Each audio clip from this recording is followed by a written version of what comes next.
Prayer പാടട്ടെ.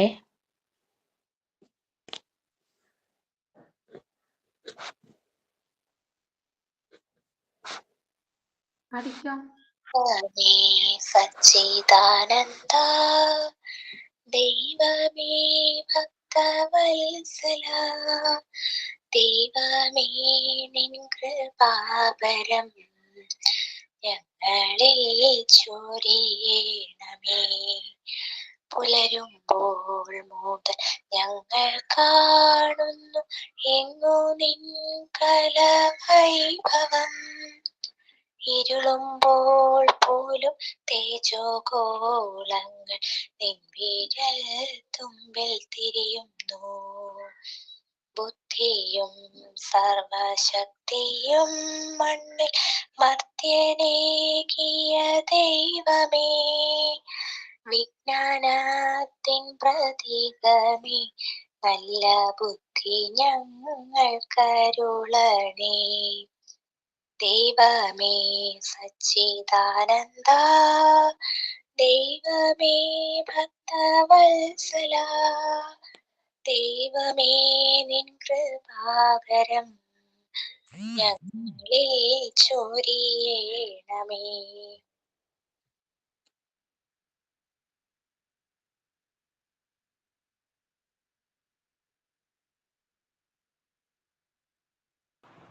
സൈനിന്നൊക്കെ ആരാണ്? സൈനിൻ അൻസ്മോൾ.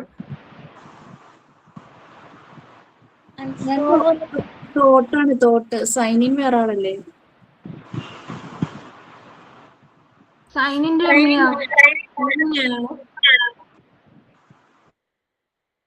രമ്യ പറഞ്ഞോട്ടെ.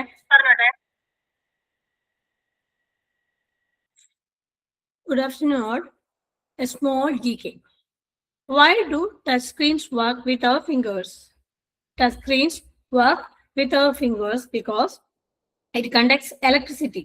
The screen has a special layer with tiny electrical currents running through it. When our fingers touches the screen, it changes these currents and the device can tell exactly where we touched. That's why touchscreens don't work with the regular gloves on. The gloves block the electricity from our fingers reaching the screen. Thank you. Signing in by Remya.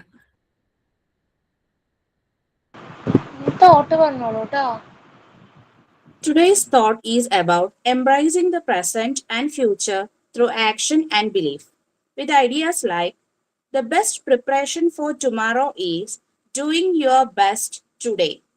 Jagran Josh. Learn from yesterday, live for today, hope for tomorrow. Vedantu. Another thought is self-belief. Believe you can and you are halfway there. Your limitation is only your imagination. Planet Spark. Thank you. Thought by Anshul.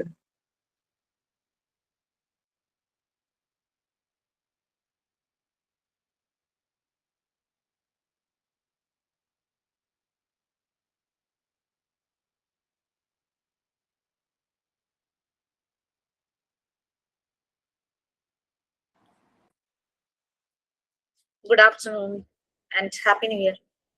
Good afternoon, ma'am. Happy New Year. Good afternoon, ma'am. Happy New Year. Good afternoon. Good afternoon, ma'am. Happy New Year. Happy New Year. Good afternoon, sir. Okay, fine. So once again, a very good afternoon and Happy New Year to all. നിങ്ങളുടെ ഈ ഒരു ലാപ്ടോപ്പില് എന്റെ ലാപ്ടോപ്പിൽ ഏകദേശം എനിക്ക് തോന്നുന്നു ഒരു 20 ആൾക്കാരുടെ പ്രൊഫൈൽ കാണാൻ പറ്റും. ബാക്കി അതേഴ്സ് എന്നുള്ള രീതിയിൽ നമ്പറേ വരുള്ളൂ. അത്രയ്ക്കുള്ള കപ്പാസിറ്റി ഉള്ളൂ. പിന്നെ പിൻ ചെയ്യുന്നതിന് മുമ്പാട്ടോ അത്രയും കാണാൻ പറ്റുന്നത്. അപ്പൊ ഇങ്ങനെ ആദ്യമേ വരെ lot of people are there in the class എന്ന് പറഞ്ഞിട്ട് എനിക്കൊരു നോട്ടിഫിക്കേഷൻ വരും. വേറെ ബാച്ചുകളിലൊന്നും അങ്ങനെ വരാറില്ല. പുതിയ ബാച്ചുകളിലൊക്കെ വരുന്നുണ്ട് അങ്ങനെ. ബട്ട് വേറെ ബാച്ചുകളിലൊക്കെ ജസ്റ്റ് 12, 20 അങ്ങനെയൊക്കെ അത്രയ്ക്ക്. കാരണം പലരും ടീച്ചിങ് പ്രാക്ടീസിന് പോയി, ജോബ് ഉണ്ട്, അങ്ങനെ ഇങ്ങനെയൊക്കെ പോകും. ബട്ട് നിങ്ങളുടെ ഒരു കൺസിസ്റ്റൻസി ഉണ്ട്. 40ക്ക് അടുത്ത് അല്ലെങ്കിൽ അബോവ് 40 ഒക്കെ വരാറുണ്ട്. ഓക്കെ, സോ ന്യൂ ഇയർ ഒക്കെ കഴിഞ്ഞ് എല്ലാവരും വളരെ സന്തോഷത്തോടു കൂടി വന്നിരിക്കുന്നു അല്ലെ? എല്ലാവർക്കും കൊടുത്തൊരു ന്യൂ ഇയർ മെസ്സേജ് അല്ലെങ്കിൽ വിഷ് ഞാൻ നിങ്ങൾക്കും ഷെയർ ചെയ്യണമെന്ന് ആഗ്രഹിക്കുന്നു. നമ്മള് ന്യൂ ഇയറിന്റെ തലേന്ന് അല്ലെങ്കിൽ ന്യൂ ഇയറിന്റെ അന്ന് ഇപ്പോഴും എല്ലാവർക്കും വിഷസ് കൊടുക്കുന്നുണ്ടായിരിക്കും അല്ലെ, ഹാപ്പി ന്യൂ ഇയർ ഒക്കെ പറയുന്നുണ്ടാവും. ഓക്കെ, ഡെഫിനറ്റ്ലി നിങ്ങൾ പരസ്പരം പറഞ്ഞിട്ടുണ്ടാവും. നിങ്ങളുടെ other loved ones, family members, neighbours, friends എല്ലാവർക്കും മെസ്സേജ് കൊടുത്തിട്ടുണ്ടാവും. പലപ്പോഴും നമ്മൾ കൊടുക്കാറുണ്ട് സ്നേഹവും സന്തോഷവും സമാധാനവും നന്മയും നിറഞ്ഞ പുതുവത്സരാശംസകൾ എന്നൊക്കെ പറഞ്ഞിട്ട് നമ്മൾ പറയാറുണ്ട് അല്ലെ, ഫ്രം അവർ ഹാർട്ട്.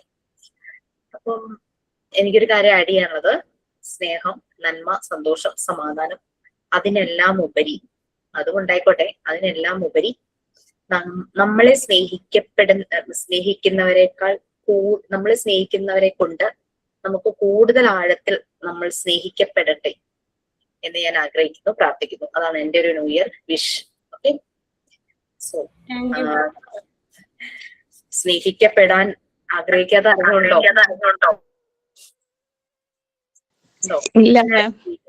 അങ്ങനെ അറിയണം ഉണ്ടോ?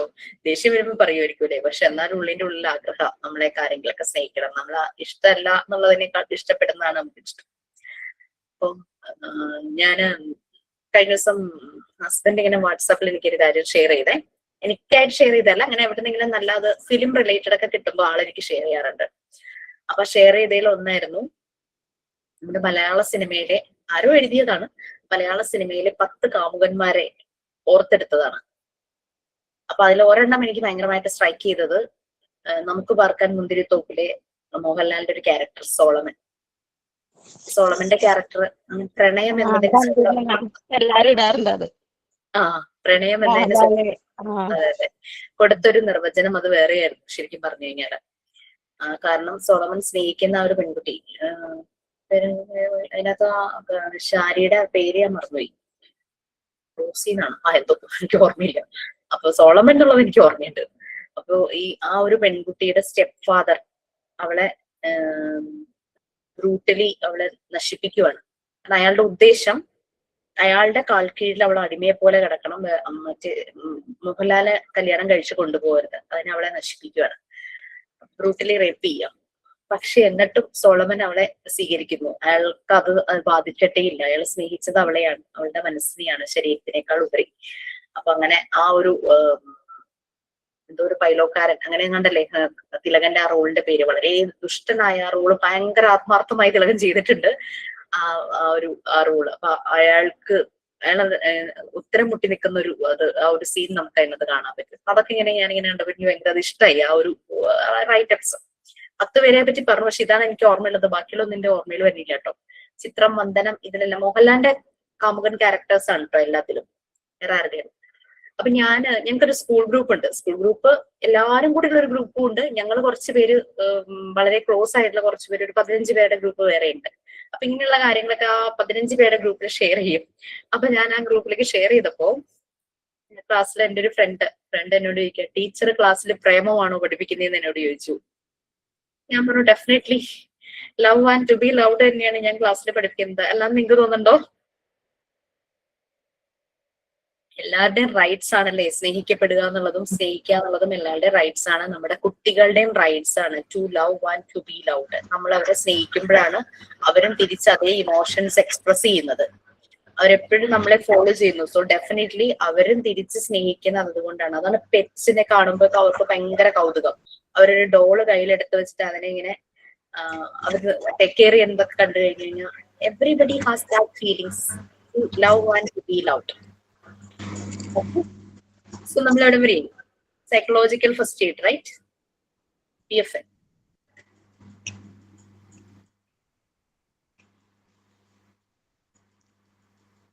PFN അല്ലേ എടുത്തോണ്ടിരുന്നേ?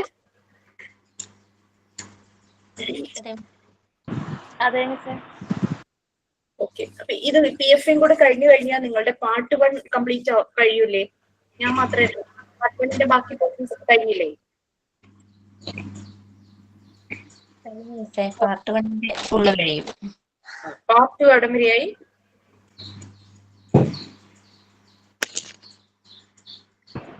നമുക്ക് അതിൽ എഡ്യൂക്കേഷൻ സൈക്കോളജി എടുക്കാനുണ്ടെന്ന് തോന്നുന്നു.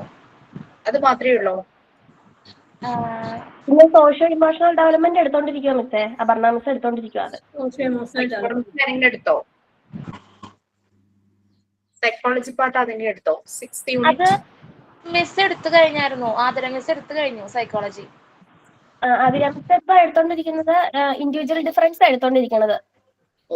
ഇനി എഡ്യൂക്കേഷൻ സൈക്കോളജി എടുക്കാനുണ്ട്.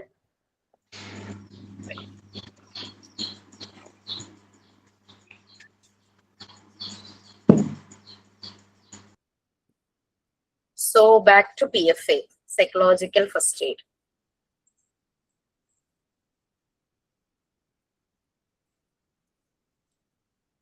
നമ്മൾ PFA എവിടെ വരെ എടുത്തു? 7 ടീംസ് എടുത്തില്ലേ? PFAയുടെ 7 ടീംസ് കംപ്ലീറ്റ് ചെയ്തില്ലേ? ഓക്കെ. സോ 3 ഹെൽപ്ഫുൾ ഫാക്ടേഴ്സ് റിക്കവറിക്ക്, ലോങ് ടേം റിക്കവറിക്കുള്ള 3 ഹെൽപ്ഫുൾ ഫാക്ടേഴ്സ് അതും പറഞ്ഞോ? ദാറ്റ് ഇസ് പറഞ്ഞോ? പറഞ്ഞിട്ടില്ല. ഓക്കെ. അപ്പൊ നമ്മള് PFAയുടെ 7 ടീംസ് പറഞ്ഞു. 7 ടീംസ് നിങ്ങൾക്ക് നല്ലപോലെ മനസ്സിലായിട്ടുണ്ടെന്ന് ഞാൻ വിചാരിക്കണം. കാരണം നമ്മൾ ഒരാളെ കേൾക്കുക എന്ന് പറയുമ്പോൾ അത് നമ്മുടെ ഹാർട്ടിൽ നിന്ന് തന്നെയായിരിക്കണം. അവർ തമ്മിലൊരു കമ്മ്യൂണിക്കേഷൻ ഉണ്ടെങ്കിൽ അത് ഫ്രം അവർ ഹാർട്ട്. നമ്മൾ അവിടെ ഇവിടെ ശ്രദ്ധിച്ച് അവരെ അധികം ശ്രദ്ധിക്കാതെ നമ്മൾ കാര്യങ്ങൾ പറയുക എന്നുള്ളതല്ല. ചിലപ്പോൾ അവര് ചോദിക്കും, കേൾക്കുന്നില്ലേ, മനസ്സിലായില്ലേ, അങ്ങനെയൊക്കെ അവർ ചോദിക്കും. കാരണം അവർക്ക് തോന്നുവാണ് നമ്മൾ കേൾക്കുന്നില്ല ശരിയായ രീതിയിൽ എന്നുള്ളത്. അതുകൊണ്ടാണ് കേട്ടോ. അങ്ങനെ കേൾക്കുന്നില്ല എന്ന് തോന്നിക്കഴിഞ്ഞാൽ ഡെഫിനറ്റ്ലി അവർ പറയാനും മടിക്കും. നമ്മൾ കേൾക്കുന്നുണ്ടെങ്കിൽ അവർ കുറച്ചുകൂടെ ഓപ്പൺ അപ്പ് ആകും. ഓക്കെ. അത് കുഞ്ഞുങ്ങളാണെങ്കിലും ശരി, പ്രായമായവരാണെങ്കിലും ശരി. ഓക്കെ. അപ്പൊ അങ്ങനെ പ്രാക്ടിക്കൽ കെയർ ആൻഡ് സപ്പോർട്ട് നമ്മൾ പ്രൊവൈഡ് ചെയ്യണം. അവരുടെ നീഡ്സ് നമ്മൾ അനലൈസ് ചെയ്യണം. നീഡ്സും കൺസേൺസും അനലൈസ് ചെയ്യണം, അസസ് ചെയ്യണം. ഏതാണ് ആദ്യം കൊടുക്കേണ്ടത് എന്നുള്ളത് മനസ്സിലാക്കാൻ വേണ്ടിയിട്ടാണ്. പേജ് നമ്പർ ഇതൊരു എക്സ്ട്രാ ഒരു ടോപ്പിക്കാണ്. ഇതിന്റെ ഒരു PDF ഞാൻ ഷെയർ ചെയ്തിട്ടുണ്ടായിരുന്നു. അത് ക്ലാസ് റൂമിൽ നിന്ന് നിങ്ങൾക്ക് അത് കിട്ടിയിട്ടുണ്ടാവും, ആ ഒരു PDF കേട്ടോ. നമ്മുടെ ടെക്സ്റ്റിന്റെ ഒരു ടോപ്പിക് ആണോ എന്ന് വെച്ചാൽ ടെക്സ്റ്റിന്റെ ഒരു ടോപ്പിക്കുമായിട്ട് കണക്ട് ചെയ്ത് പറഞ്ഞിരിക്കുക എന്നാണ്. മെന്റൽ ഹെൽത്ത് ആൻഡ് ഹൈജീൻ, നമ്മൾ ഫസ്റ്റ് എയ്ഡ്, ഇത് രണ്ടും കണക്ട് ചെയ്തിട്ടാണ് സൈക്കോളജിക്കൽ ഫസ്റ്റ് എയ്ഡ് തന്നിരിക്കുന്നത് കേട്ടോ. PFA PDF നിങ്ങൾക്ക് ഉണ്ടാവും. 28 പേജസ് എന്തുകൊണ്ടെന്ന് തോന്നുന്നു PDF. ഓക്കെ. നമ്മൾ ബേസിക് നീഡ്സ് നമുക്കറിയാം. ഒരു മനുഷ്യൻ ജീവിച്ചിരിക്കണമെങ്കിൽ വേണ്ടുന്ന basic needs: food, water, shelter, അല്ലെ, ക്ലോത്ത്സ്, ഇൻഫർമേഷൻ. പിന്നെ ഇൻഫർമേഷൻ ആൾക്ക് പിന്നെ മുന്നോട്ട് ജീവിക്കാനായിട്ട് കണക്ട് ചെയ്യാൻ പറ്റുന്ന ഇൻഫർമേഷൻസ് പ്രൊവൈഡ് ചെയ്യണം. നമ്മൾ കേൾക്കണം, പക്ഷെ അവരെ പ്രഷറൈസ് ചെയ്യരുത് സംസാരിക്കാനായിട്ട്. അവരായിട്ട് തന്നെ മൈൻഡ് ഓപ്പൺ ആക്കുന്നത് തന്നെയാണ് നല്ലത്. പിന്നെ അവരെപ്പോഴും കംഫർട്ട് ചെയ്യിക്കുക. അവരെ ടെൻഷൻ അടിപ്പിക്കാൻ പാടില്ല. നമ്മൾ അവരെ ആങ്സൈറ്റിയിലേക്ക് കൊണ്ടുപോകാൻ പാടില്ല. കംഫർട്ട് ചെയ്യിക്കണം. അവരെപ്പോഴും കാം ആകാനായിട്ട് അവരെ നമ്മൾ ഹെൽപ്പ് ചെയ്യണം. ഇൻഫർമേഷൻസുമായിട്ട് കണക്ട് ചെയ്യുക. സർവീസസ്, അതുപോലെ തന്നെ സോഷ്യൽ സപ്പോർട്ട്. ഈ കാമാക്കുക എന്ന് പറഞ്ഞപ്പോഴാണ് കഴിഞ്ഞ ദിവസം ഞാനൊരു വീഡിയോ കണ്ടത്. വീഡിയോനെ 2 പാർട്ടായിട്ട് ഡിവൈഡ് ചെയ്തിട്ടുണ്ട്. അതിൽ ഒരു പാർട്ടില് ഒരു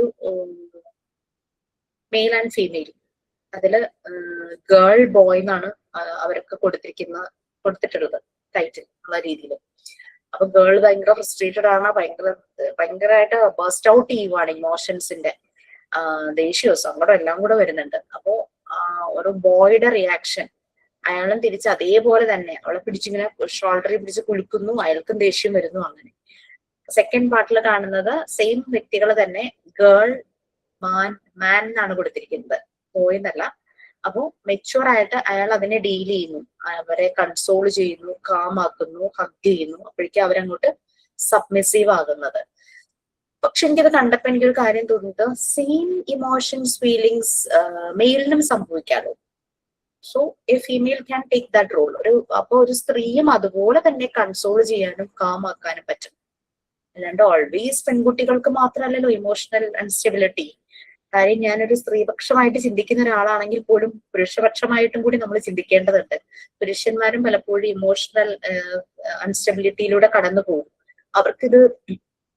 അവർ പലപ്പോഴും സപ്രസ് ചെയ്യും. അവർക്കിത് പ്രകടിപ്പിക്കാൻ പറ്റാറില്ല. അപ്പൊ അവർക്ക് പ്രകടിപ്പിക്കാൻ പറ്റുന്ന ഒരു സ്പേസ് നമ്മളുടെ അടുത്ത് ഉണ്ടെങ്കിൽ ഡെഫിനറ്റ്ലി ഇപ്പൊ ലൈഫ് പാർട്ട്ണർ ആണെങ്കിലും, നമ്മുടെ മക്കളാണെങ്കിലും, നമ്മുടെ ഒരു സഹോദരനാണെങ്കിലും, നമ്മുടെ ഒരു സുഹൃത്താണെങ്കിലും ശരി, അതിനുള്ളൊരു സ്പേസ് ഉണ്ടെങ്കിൽ അത് അവർക്കൊരു ആശ്വാസം തന്നെയാണ്. അല്ലെങ്കിൽ അവർ വേറെ മാർഗങ്ങൾ തേടിപ്പോകും. പെൺകുട്ടികളെ സംബന്ധിച്ച് ആ സ്പേസ് പലയിടത്തും കിട്ടുമായിരിക്കും. പക്ഷെ ഒരു പുരുഷന് ആ സ്പേസ് കിട്ടാൻ ബുദ്ധിമുട്ടാണ്. കാരണം കാലാകാലങ്ങളായിട്ട് ഈ ആണാണ് കരയരുത്, കരഞ്ഞ മീശ വടിക്കണം, അങ്ങനെയൊക്കെ പറഞ്ഞിട്ടുള്ള ഒരു പഴയ കുറെ കാര്യങ്ങൾ ചെറുപ്പം തുടങ്ങി കേട്ടിട്ടുണ്ടാവും ഈ ആൺകുട്ടികള്. അപ്പം അവർക്ക് ഇത് ഒന്ന് പോയിട്ട് എവിടെ കൊണ്ടുപോയി ഒന്ന് അവർക്ക് ചാരാൻ ചുമലുകൾ ഇല്ലാണ്ട് ഉള്ളൊരവസ്ഥ, എവിടെയെങ്കിലും പോയി കരഞ്ഞു തീർക്കാനൊന്നും അവർക്ക് പറ്റാതെ വരും. അപ്പൊ അവര് തേടി പോകുന്ന മാർഗങ്ങള് റോങ് ആണെങ്കിൽ അത് അവരുടെ ലൈഫ് തന്നെ സ്പോയിൽ ആകാൻ ചാൻസ് ഉണ്ടാവും.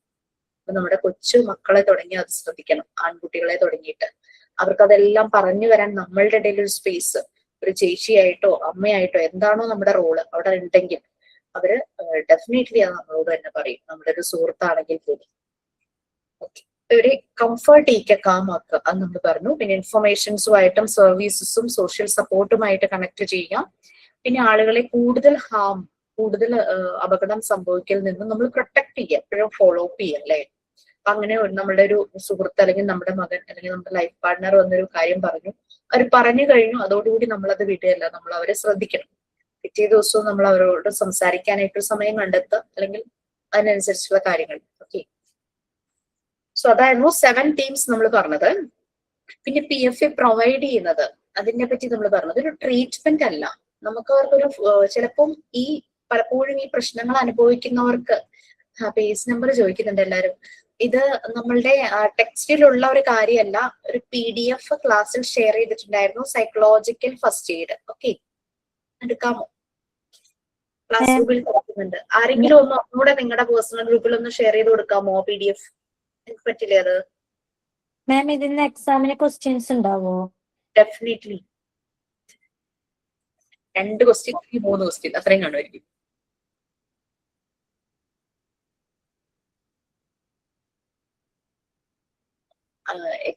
എക്സാമിന് ക്വസ്റ്റ്യൻ ഇല്ലെങ്കിൽ ഇത് ശ്രദ്ധിക്കേണ്ടതാണോ?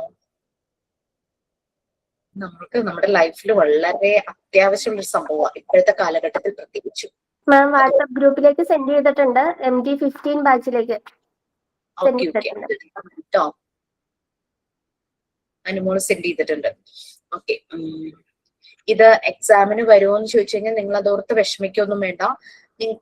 നിങ്ങൾ ഇതിനെ അത്ര സീരിയസോടുകൂടി മനസ്സിലേക്ക് എടുത്തിട്ടുണ്ടെങ്കിൽ അത് ആ ക്വസ്റ്റ്യൻസ് കണ്ടു കഴിഞ്ഞു കഴിഞ്ഞാൽ നിങ്ങൾക്ക് മനസ്സിലാകും. ഒരു PFA പ്രൊവൈഡ് ചെയ്യുന്ന ഒരാൾ, അതായത് സൈക്കോളജിക്കൽ ഫസ്റ്റ് എയ്ഡ് പ്രൊവൈഡ് ചെയ്യുന്ന ഒരാൾ എങ്ങനെയായിരിക്കണം, ആ ഒരു ക്വസ്റ്റ്യൻ ഞാൻ ചോദിച്ചിട്ടുണ്ടായിരുന്നു.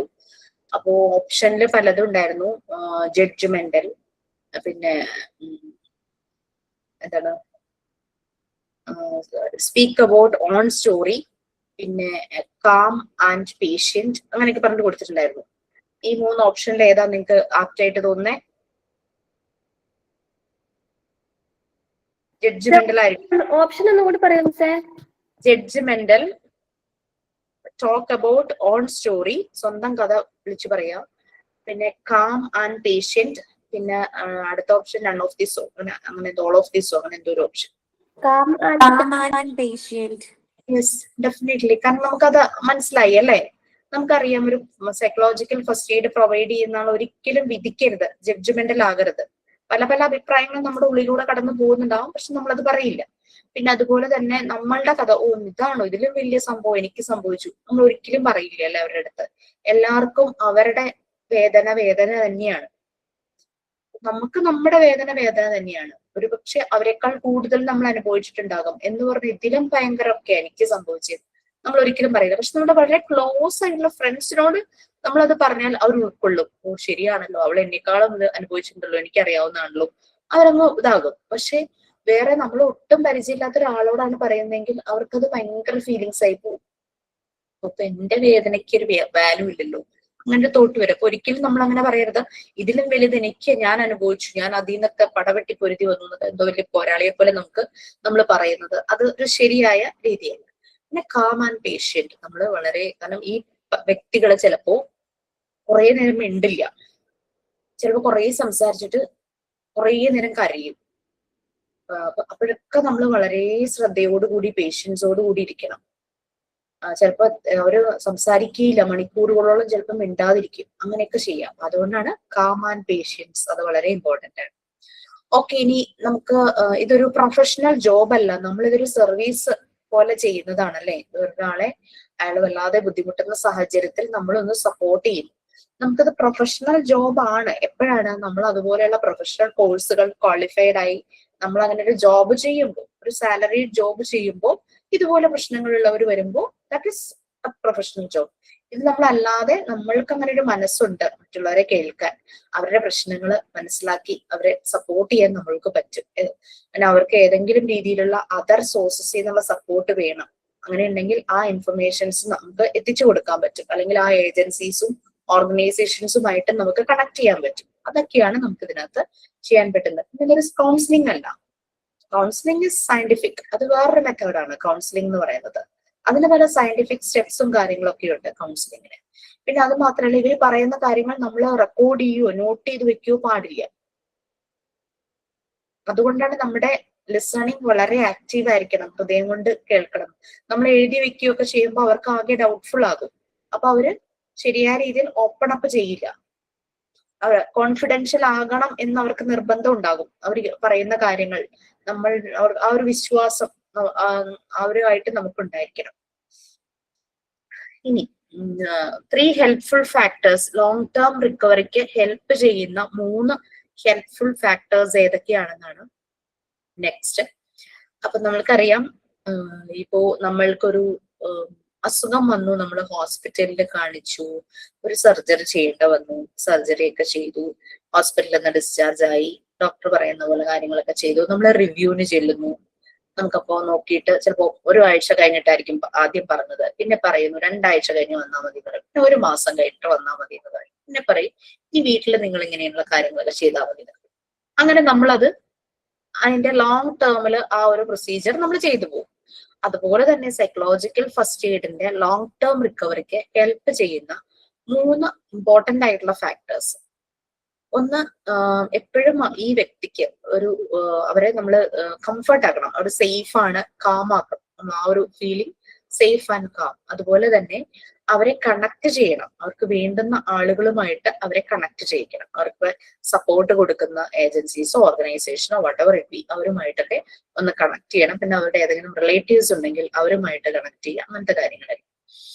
ഇനി പിന്നെ അവർ പലപ്പോഴും അവരുടെ കാര്യങ്ങളെല്ലാം ചെയ്യുന്ന വ്യക്തികളായിരുന്നു കാണാം, പക്ഷെ ഒരു പോയിന്റ് എത്തിയപ്പോഴേക്കും ഇങ്ങനെയൊരു ഷോക്കിംഗ് ഇൻസിഡന്റോ എന്തെങ്കിലും സംഭവിച്ചപ്പോഴായിരിക്കും അവർ പിന്നെ അവർ ഏബിൾ ആകുന്നില്ല പലതും തന്നെ ചെയ്യാനായിട്ട്. അപ്പൊ അങ്ങനെ അവരുടെ കാര്യങ്ങൾ ചെയ്യാനായിട്ട് അവർ ഏബിൾ ആക്കുക, അതിനുവേണ്ടി അവരെ ഹെൽപ്പ് ചെയ്യുക. ഓക്കെ, ദെൻ അവർക്ക് വേണ്ടുന്ന സപ്പോർട്ടുകൾ, അതുമായിട്ട് ആക്സസ്, അത് എത്രയും പെട്ടെന്ന് അവർക്ക് എത്തിച്ചു കൊടുക്കാനുള്ള അത് കണക്ട് ചെയ്യുക. ലേസൺ ഓഫീസേഴ്സ് ഒക്കെ ഉണ്ടാവും, പല കാര്യങ്ങളും പ്രൊവൈഡ് ചെയ്യാൻ. ഇപ്പൊ ഫിനാൻഷ്യലി ആണെങ്കിൽ അങ്ങനെ സർട്ടിഫിക്കറ്റ്സ് നഷ്ടപ്പെട്ടു പോയി വെള്ളപ്പൊക്കത്തിൽ, അതാണെങ്കിൽ അത് എങ്ങനെ റിട്രീവ് ചെയ്തെടുക്കാം, അത് പിന്നെ ബാക്കി കാര്യങ്ങൾ, വീടും സ്ഥലം അല്ലെങ്കിൽ വീട്ടിൽ നിന്നും ഡോക്യുമെന്റ്സ് എല്ലാം നഷ്ടമായി, അതൊക്കെ ആണെങ്കിൽ അതൊക്കെ റിട്രീവ് ചെയ്യുന്നത് എങ്ങനെയാണ്, അങ്ങനെയുള്ള അതോറിറ്റീസുമായിട്ട്, ഗവൺമെന്റ് അതോറിറ്റീസുമായിട്ടുള്ള ആക്സസ്, അതിന് വേണ്ടുന്ന സഹായങ്ങൾ നമുക്ക് ചെയ്തു കൊടുക്കാം.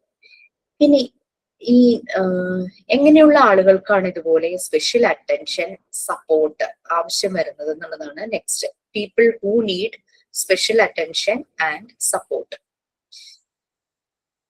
പലപ്പോഴും ലൈഫ് ത്രെറ്റനിങ് ഇഞ്ചുറീസ് സംഭവിച്ചവർക്ക്, എമർജൻസി കെയർ സംഭവിച്ചവർക്ക്, അവർക്കെല്ലാം ഇതുപോലെ നമ്മളൊരു സപ്പോർട്ട് കൊടുക്കേണ്ടത് ആവശ്യമാണ്.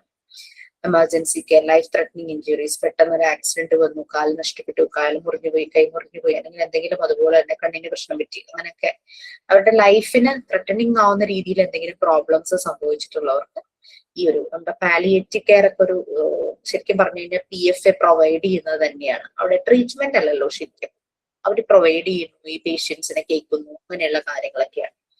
അപ്പോ ഞാൻ ഒരു പ്രാവശ്യം ഒരു പാലിയേറ്റീവ് കെയറുകാരുടെ കൂടെ പോയിട്ടുണ്ടായിരുന്നു. കുറേ ഫാമിലീസ് അതുപോലെ വിസിറ്റ് ചെയ്തു. ഞങ്ങൾ വിസിറ്റ് ചെയ്തത് അന്ന് ഡിമെൻഷ്യയുടെ അവയർനെസ് പ്രോഗ്രാമും പ്രോജക്റ്റ് നടക്കുന്ന ഒരു ടൈമായിരുന്നു.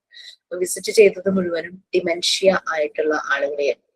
ഡിമെൻഷ്യ ശരിക്കും ഒരു അസുഖം എന്ന് പറയാൻ പറ്റില്ല, അതൊരു അവസ്ഥയാണ്, സ്റ്റേറ്റ് ആണ് അല്ലെ, ബ്രെയിൻ സെൽസിന് പറ്റുന്ന ഒരു തകരാറ്. ശരിക്കും ഡിമെൻഷ്യ ബാധിച്ച ആളുകളെ കാണാൻ പോകുമ്പോൾ ശരിക്കും നമ്മൾ സപ്പോർട്ടും കെയറും കൊടുക്കേണ്ടത് ആർക്കാണ്? അവരെ നോക്കുന്ന ആൾക്കാർക്കല്ലേ മാം? അവരെ നോക്കുന്ന ആൾക്കാർക്ക് നമ്മൾ കൊടുക്കണം അല്ലെ, കാരണം അവർക്കൊന്നും അറിയില്ല, ഈ ഡിമെൻഷ്യ ആയിട്ടുള്ളവർക്കൊന്നും അറിയില്ല. ഓർമ്മയില്ല. അവരവരുടെ നോർമൽ ലൈഫിൽ നിന്ന് എൻറ്റയർലി ഡിഫറെന്റ് ആയിട്ടുള്ള ഒരു ലൈഫായിരിക്കും ഈ ഡിമെൻഷ്യ ഉള്ള ആൾക്കാർ. കാരണം അവരെ നോക്കുന്ന ആൾക്കാർ തന്നെ അന്തം വിട്ടുപോകും. ഇതുവരെയും ചെയ്യാതിരുന്ന അച്ഛനോ അല്ലെങ്കിൽ അമ്മയോ ആരെങ്കിലും അവര് എന്താ ഇങ്ങനെ പെരുമാറുന്നേ അത് മനസ്സിലാകുന്നില്ല. അങ്ങനെയുള്ള രീതിയിലൊക്കെയുള്ള ഇതൊക്കെ ആയിരിക്കും. അപ്പൊ കെയർ ചെയ്യുന്നവരാണ് വല്ലാത്തൊരു അവസ്ഥയിലേക്ക് എത്തുന്നത്. അവരവരുടെ മാനസികമായി അവർ തകർന്നിട്ടുണ്ടാവും മിക്കവാറും കെയർ ചെയ്യുന്ന ആൾക്കാർ. അപ്പൊ അവർക്കാണ് അവിടെ നമ്മൾ സപ്പോർട്ട് കൊടുക്കുന്നത്. അവരുടെ കുട്ടികളെ, അത് ചില ആളുകൾ ഭയങ്കര എന്തെങ്കിലും പ്രോബ്ലം കൊണ്ട് അപ്സെറ്റ് ആയിരിക്കും, അവർക്ക് അവരെ തന്നെ കെയർ ചെയ്യാൻ പറ്റില്ല, അവരുടെ കുട്ടികളെയും ചിലപ്പോൾ കെയർ ചെയ്യാൻ പറ്റില്ല. ഇവർക്ക് BFA ഞാൻ പറഞ്ഞിരുന്നു, എനിക്ക് ഓർമ്മയില്ല, ഒരു ക്ലാസ് ഞാൻ പറഞ്ഞിരുന്നു ഇവിടെ അടുത്ത് പറഞ്ഞിരുന്നല്ലോ അല്ലെ. കാരണം അത് എന്ന് വെച്ചാല് ഹസ്ബൻഡ് മരിച്ചു, ആ ഷോക്കിൽ അവര് കുട്ടിയെ നോക്കുന്നില്ല. ആ ഷോക്ക് മാത്രല്ല, ഡെലിവറി കഴിഞ്ഞ് പോസ്റ്റ്മോർട്ടം ഡിപ്രഷൻ ഉണ്ട്. അതിന് ആ പോസ്റ്റ്മോർട്ടം ഡിപ്രഷന്റെ ഇന്റൻസിറ്റി കൂടാൻ ഹസ്ബൻഡിന്റെ മരണവും കാരണമായി. അങ്ങനെ വന്നു അവസാനം അവർ സൂയിസൈഡ് ചെയ്യുമായിരുന്നു. ഓക്കെ. പിന്നെ ചില ആളുകൾ സെൽഫ് ഹാം ചെയ്യും അല്ലെ. അവർക്ക് അവരെ തന്നെ ചിലപ്പോൾ ദേഷ്യമൊക്കെ വരുമ്പോ കത്തിയെടുത്ത് കൈമുറിക്കുക അങ്ങനെയൊക്കെ ചെയ്യുന്നത് കണ്ടിട്ടുണ്ട് നമ്മള്. ഈ പ്രത്യേകിച്ച് ബ്രേക്കപ്പ് അങ്ങനത്തെ ഒരു കേസിൽ അങ്ങനെയൊക്കെ ചെയ്യാറുണ്ട്. പിന്നെ മറ്റുള്ളവരെ ഉപദ്രവിക്കുന്ന രീതിയിലും ഈ ബ്രേക്കപ്പിലും അത് തന്നെ അല്ലെ, മറ്റുള്ളവരെ ഉപദ്രവിക്കാം.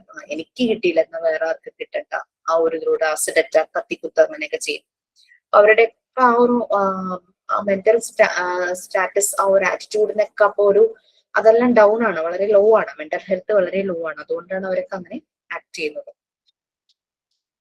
പിന്നെ കുട്ടികള്, അതുപോലെ തന്നെ അഡോളസൻസ്, അവരനുഭവിക്കുന്ന പ്രശ്നങ്ങൾ എന്ന് പറഞ്ഞു കഴിഞ്ഞാൽ അത് ചെറുതൊന്നുമില്ല. അവർക്ക് മാനേജ് ചെയ്യാൻ പറ്റാത്ത രീതിയിലുള്ള പ്രോബ്ലംസ് അവർക്ക് വരും. പ്രത്യേകിച്ചും കെയർ ഗിവേഴ്സ് എന്ന് സെപ്പറേറ്റഡ് ആയിട്ടുള്ള കുട്ടികൾ, പലപ്പോഴും ബ്രോക്കൺ ഫാമിലീസിലുള്ള കുട്ടികൾ, അച്ഛനും അമ്മയും സെപ്പറേറ്റഡ് ആയിട്ട് ഈ അത് അങ്ങനെ വരുന്ന കുട്ടികൾ, അല്ലെങ്കിൽ അച്ഛനെയും അമ്മയും നഷ്ടപ്പെട്ട കുട്ടികൾ, ചിലപ്പോൾ അവരെ നോക്കുന്നത് വേറെ ബന്ധുക്കൾ ആരെങ്കിലും ആയിരിക്കാം, ഗ്രാൻഡ് പാരന്റ്സ് ആയിരിക്കാം, ചിലപ്പോ അങ്കിളോ അങ്ങനെ ആരെങ്കിലും, ഏതെങ്കിലും ഒരു റിലേറ്റീവ് ആയിരിക്കാം. ചിലപ്പോ അവിടെ അവർക്ക് സുഖകരമല്ലാത്ത പ്രശ്നങ്ങളും അനുഭവിക്കുന്നുണ്ടാകാം. അങ്ങനെയുള്ള കുട്ടികൾ അവർ അഡോളസൻസിലേക്ക് എത്തുമ്പോൾ ഇതെല്ലാം അവർക്കെല്ലാം ചിലപ്പോൾ അവര് എക്സ്പ്ലോയിറ്റേഷന് ഇരയായിട്ടുണ്ടാകാം, ഏതെങ്കിലും രീതിയിലുള്ള അബ്യൂസിന് അവർ ഇരയാകും. അങ്ങനെയൊക്കെ വരാം. അവർക്കെല്ലാം പ്രൊട്ടക്ഷൻ വേണം. ചിലപ്പോൾ അവർക്ക് ശരിയായ രീതിയിലുള്ള അവരുടെ നീഡ്സ് ഒന്നും ശരിയായ രീതിയിൽ ഫുൾഫിൽ ചെയ്യുന്നുണ്ടാവുന്നില്ല, നല്ല ഭക്ഷണവും നല്ല വസ്ത്രവും ഒന്നും കൊടുക്കുന്നുണ്ടാവില്ല. അങ്ങനെയൊക്കെ വരാം. അങ്ങനെയുള്ള കുട്ടികൾ അഡോളസന്റ് ഗ്രൂപ്പ്. പിന്നെ ഫിസിക്കൽ മെന്റൽ ഡിസബിലിറ്റീസ് വരുന്ന, അങ്ങനെ ഹെൽത്ത് കണ്ടീഷനിലെ ബുദ്ധിമുട്ടുകളൊക്കെ വരുന്ന ആളുകൾ, അത് പ്രായമായവരിലുണ്ടാവും. പ്രഗ്നന്റ് വുമൺ, അതുപോലെ തന്നെ മെന്റൽ ഡിസോർഡർ, സിവിയർ ആയിട്ട് മെന്റൽ ഡിസോർഡർ ഉള്ളത്, വിഷ്വൽ ഹിയറിംഗ് ഡിഫിക്കൽട്ടീസ് ഉള്ളവര്, അവരെല്ലാം ഇതുപോലെ നമ്മൾ സേഫ് ആക്കണം എന്നാണ് പറയുന്നത്. ഞാൻ നേരത്തെ വാടകയ്ക്ക് താമസിച്ചതിനടുത്ത് ഞങ്ങളൊരു വലിയൊരു പ്ലോട്ടിനകത്ത് 2 വീടായിരുന്നു. ഓണറിന് 2 വീടുണ്ടായിരുന്നു. ഒരു പഴയൊരു വീടും ഒരു പുതിയൊരു വീട്. പുതിയ വീട് മീൻസ് 25 years, മറ്റേത് മോർ ദാൻ 50 years ആയ ഒരു ഓടിട്ട വീടായിരുന്നു.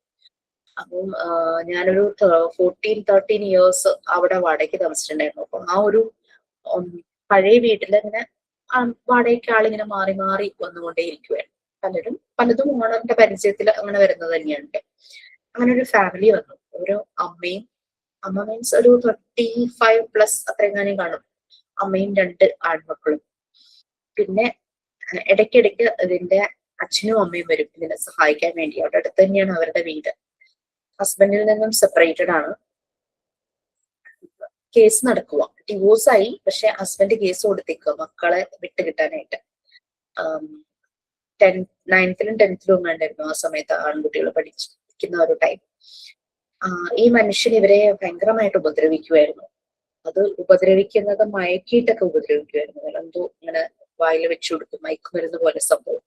ഇത് കണ്ടിന്യൂസ് യൂസ് ചെയ്ത് കഴിഞ്ഞപ്പോൾ ഇവരുടെ ബ്രെയിൻ സെൽസ് എല്ലാം ഡാമേജ് ആയി. ഇവർക്ക് ഓർമ്മയില്ല എന്താണ് സംഭവിക്കുന്നതെന്നോ ഒന്നും ഇവർക്ക് ഓർമ്മയില്ല. അപ്പൊ ശരിക്കും കണ്ടിന്യൂസ്ലി ഉപയോഗിക്കാൻ തുടങ്ങിയപ്പോ ഇവരുടെ പല്ല് കേടായി. പിന്നെ അത് കൊടുക്കണത് ഐസ്ക്രീമിലൊക്കെ മിക്സ് ചെയ്തിട്ട് അങ്ങനെ കൊടുക്കും. പിന്നെ അവർ ഉറങ്ങുമ്പോ വായിൽ ഇങ്ങനെ വെച്ചു കൊടുക്കും. അങ്ങനെയൊക്കെയായിരുന്നു. അങ്ങനെ ഇവർക്ക് സൈക്കാട്രിക് ഡിസോർഡർ സ്റ്റാർട്ട് ചെയ്തു. സൈക്കാട്രിക് ഡിസോർഡർ സ്റ്റാർട്ട് ചെയ്തു എന്ന് പറഞ്ഞാൽ ഇത് എനിക്കറിയില്ലായിരുന്നു. അപ്പൊ ഈ ഞാൻ ഇവരെ താമസിക്കാൻ വരുമ്പോൾ ഞാൻ കാണുന്ന കാഴ്ച, രാവിലെ കുട്ടികൾ ഇങ്ങനെ സൈക്കിൾ എടുത്ത് സ്കൂളിൽ പോകുന്നതാണ്, തിരിച്ചവർ വരുന്നതാണ്. ഇവരുടെ ഈ അമ്മ വീടിനകത്തുനിന്ന് പുറത്തേക്ക് ഇറങ്ങില്ല. ഇവർക്ക് ഇങ്ങനെ ഒരു പ്രോബ്ലം ഉണ്ടെന്ന് എനിക്ക് മനസ്സിലായില്ല. അപ്പം ഇതിന്റെ ഈ പെൺകുട്ടിയുടെ അമ്മ വരും ഇടയ്ക്ക് വരുമ്പോ എന്നോട് ഇങ്ങനെ വർത്താനൊക്കെ പറയും. അപ്പൊ അങ്ങനെ പേര് എനിക്ക് മനസ്സിലായ ആളുടെ. അങ്ങനെ ഒരു ദിവസം ഞാനിങ്ങനെ പുറത്ത് നിന്നുകൊണ്ട് പേര് വിളിച്ചപ്പോ ഇത് വന്ന് അങ്ങനെ ഒരു ഗ്രില്ല് പോലെ ഇട്ടൊരു ഭാഗമായിരുന്നു. പതുക്കെ വാല് തുറന്ന് അവിടെ ഇങ്ങനെ മറഞ്ഞു നിന്നിട്ട് ഇങ്ങനെ എന്നോട് സംസാരിച്ചു. അപ്പൊ എനിക്ക് മനസ്സിലായി ആൾക്ക് സംസാരിക്കാൻ, സോഷ്യലൈസ് ചെയ്യുന്നതിൽ എന്തോ ബുദ്ധിമുട്ടുണ്ടെന്ന് മനസ്സിലായി. അങ്ങനെ ഞാനിങ്ങനെ എല്ലാ ദിവസവും വിളിക്കുമ്പം ഇങ്ങനെ മടിച്ച് പുറത്ത് വരും, കുറച്ചു നേരം ഇങ്ങനെ സംസാരിക്കും, എന്നിട്ട് അകത്തേക്ക് കയറിപ്പോകും. ജനലും വാതിലും ഒന്നും തുറക്കില്ല, ലൈറ്റ് ഇടില്ല.